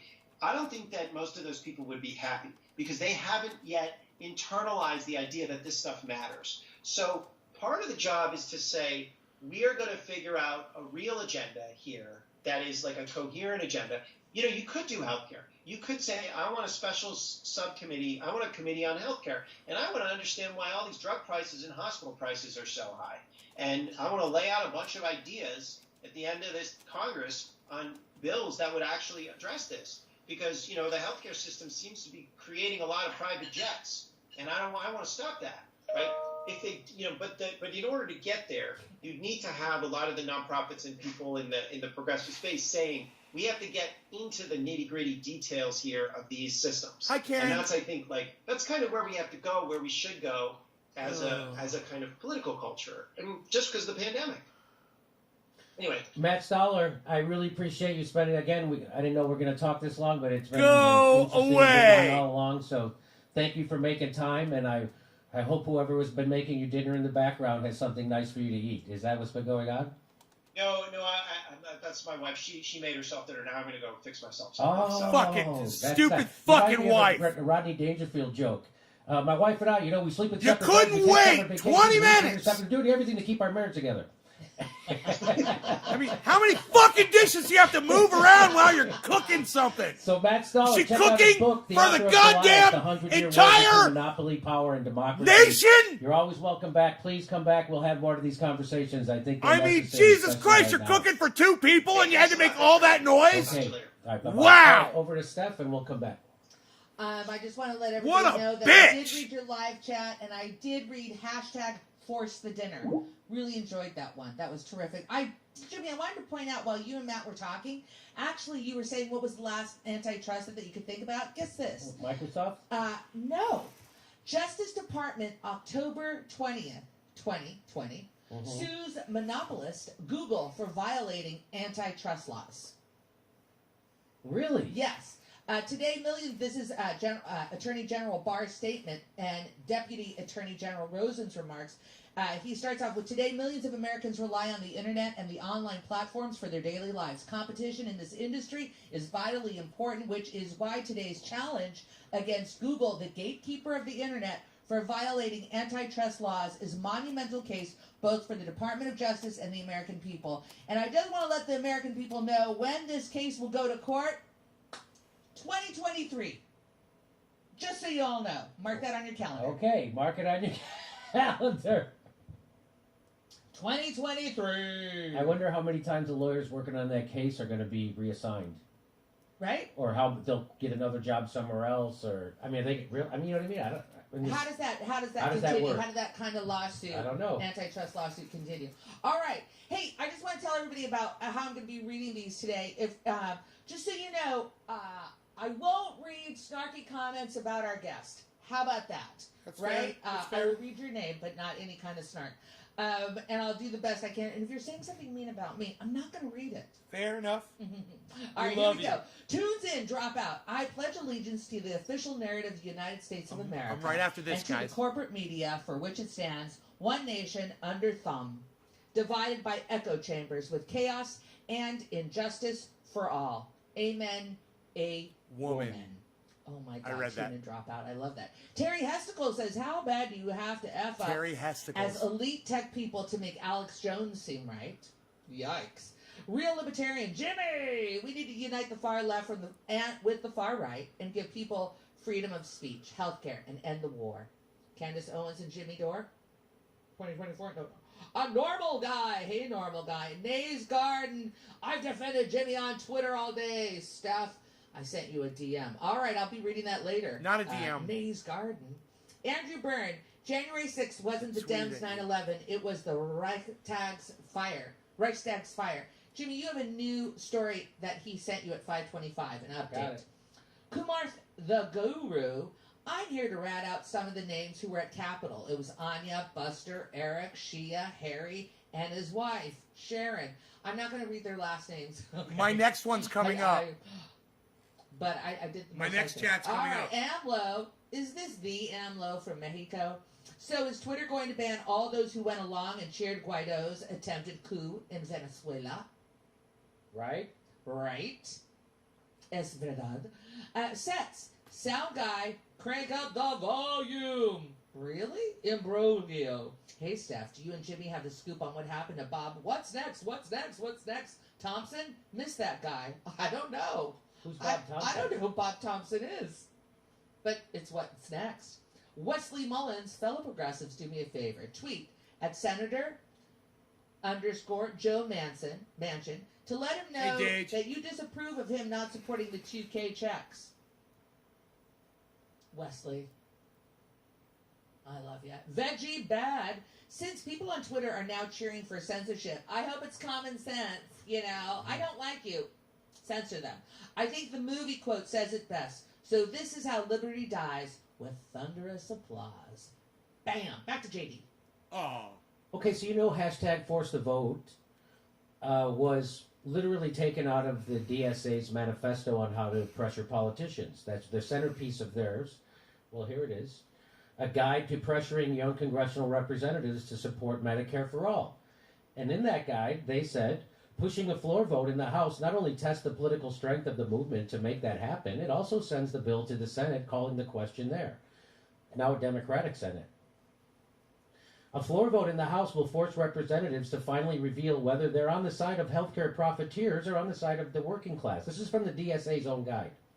We know Medicare for all won't be a reality under Trump, but a House floor vote is the best which side are you on it's political gold-plated. opportunity in 2019 and sets the stage to make Medicare for all the decisive issue of 2020.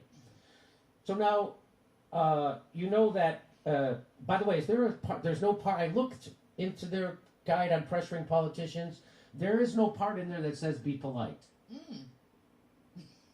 And if it's in there, I missed the part that says keep your criticism of politicians FCC friendly. I didn't see that either.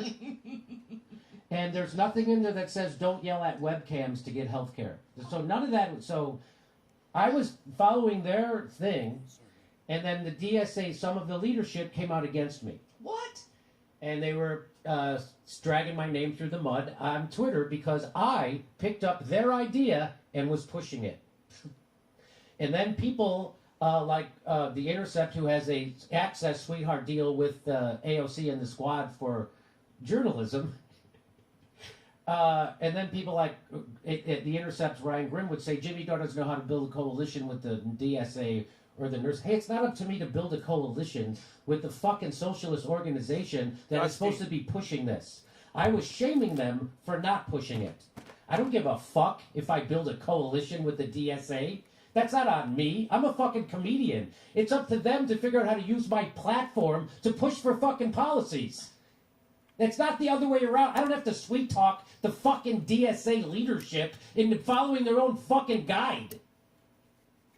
That's when you're doing access journalism. That's when Ryan Grimm is doing access journalism. That's how your brain gets clouded. You think it's up to the citizen and not the organization. No, it's up to the organization. I'm following their own goddamn manifesto. And I don't give a fuck what they think about me. How about that? And if they don't want to jump on board, their own members should hold them account. Not holding me account for not being nice enough. Or no, hey, there's a YouTube comedian who doesn't know how to build coalitions, and that's why we'll never get health care, Ryan Grimm? You fucking tool. That's why because it hinges on a YouTube comedian's personality? Social skills? Or does it lay on the DSA?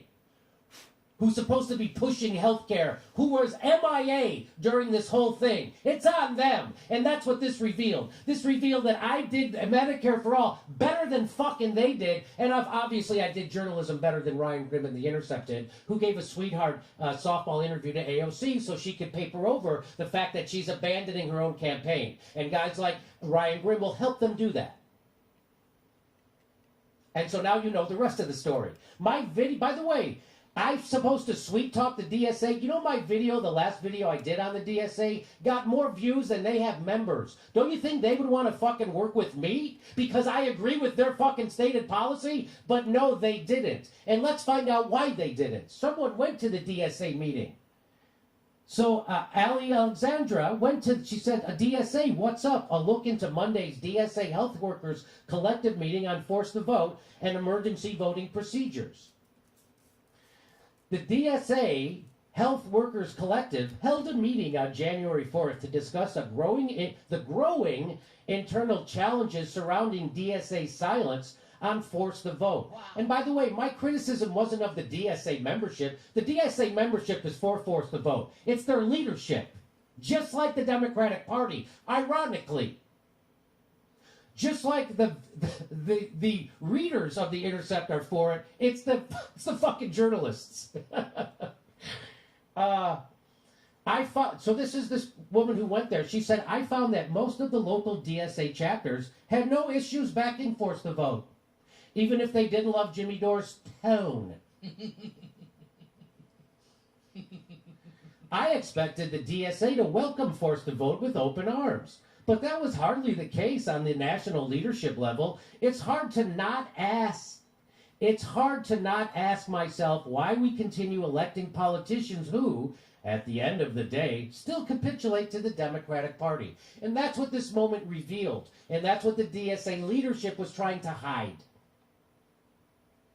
And so they got embarrassed by a fucking pothead comedian on YouTube. Just like The Intercept got embarrassed. Just like AOC got embarrassed. Just like Mark Pocan got embarrassed. Just like the entire Democratic Party and the Justice Democrats got embarrassed. It's not up to me to work with them. It's up to them to work for their constituents. Yet it was quite clear to me that the lack of support came not out of simple technicalities that come with last-minute bureaucratic voting alone, but rather because of the messenger. So the DSA is all for hashtag Force to Vote. It's in their goddamn manifesto, the centerpiece of it. But if there's a comedian who's rude, they're not going to do it. We're going to do Force to Vote if everyone's nice to us, especially comedians. But if comedians say bad things about it, we're not going to get you health care. Huh? What the F? Yes, they have it exactly backwards. And their membership knows it. Their membership knows it. That's why they didn't hurry. First of all, leaders referred to Jimmy Dore as a misogynist, just a comedian, a YouTuber, and some guy. You catch my drift? Hey, let me tell you something. One of the most powerful politicians in the country right now has 10 million Twitter followers and unbelievable access to the media. Her name is AOC. And guess what she was 3 years ago while I was doing journalism? She was a bartender, which is fantastic. So this idea to disqualify me as just a fucking YouTuber or just a comedian, couldn't you just dismiss anybody that way? Or they're just a truck driver, or they're just a waiter, or they're just a bartender. You mean they're just an American who works 40 hours a week? Is that what you mean? You mean they're just a constituent? You mean like that? That's the kind of shit the Democratic Party says about progressives, and that's the kind of shit the DSA was saying All right, guys, about I'm out of here. progressives. Take care. Check out Ron Placone. Interesting. Go over here. See me at Jimmy Dore show. He's live right now. For I'll an be there. organization that Love you supposedly guys. prides Bye-bye. itself on mobilization, it's hard to understand why the DSA, even after getting a 20-6 vote in favor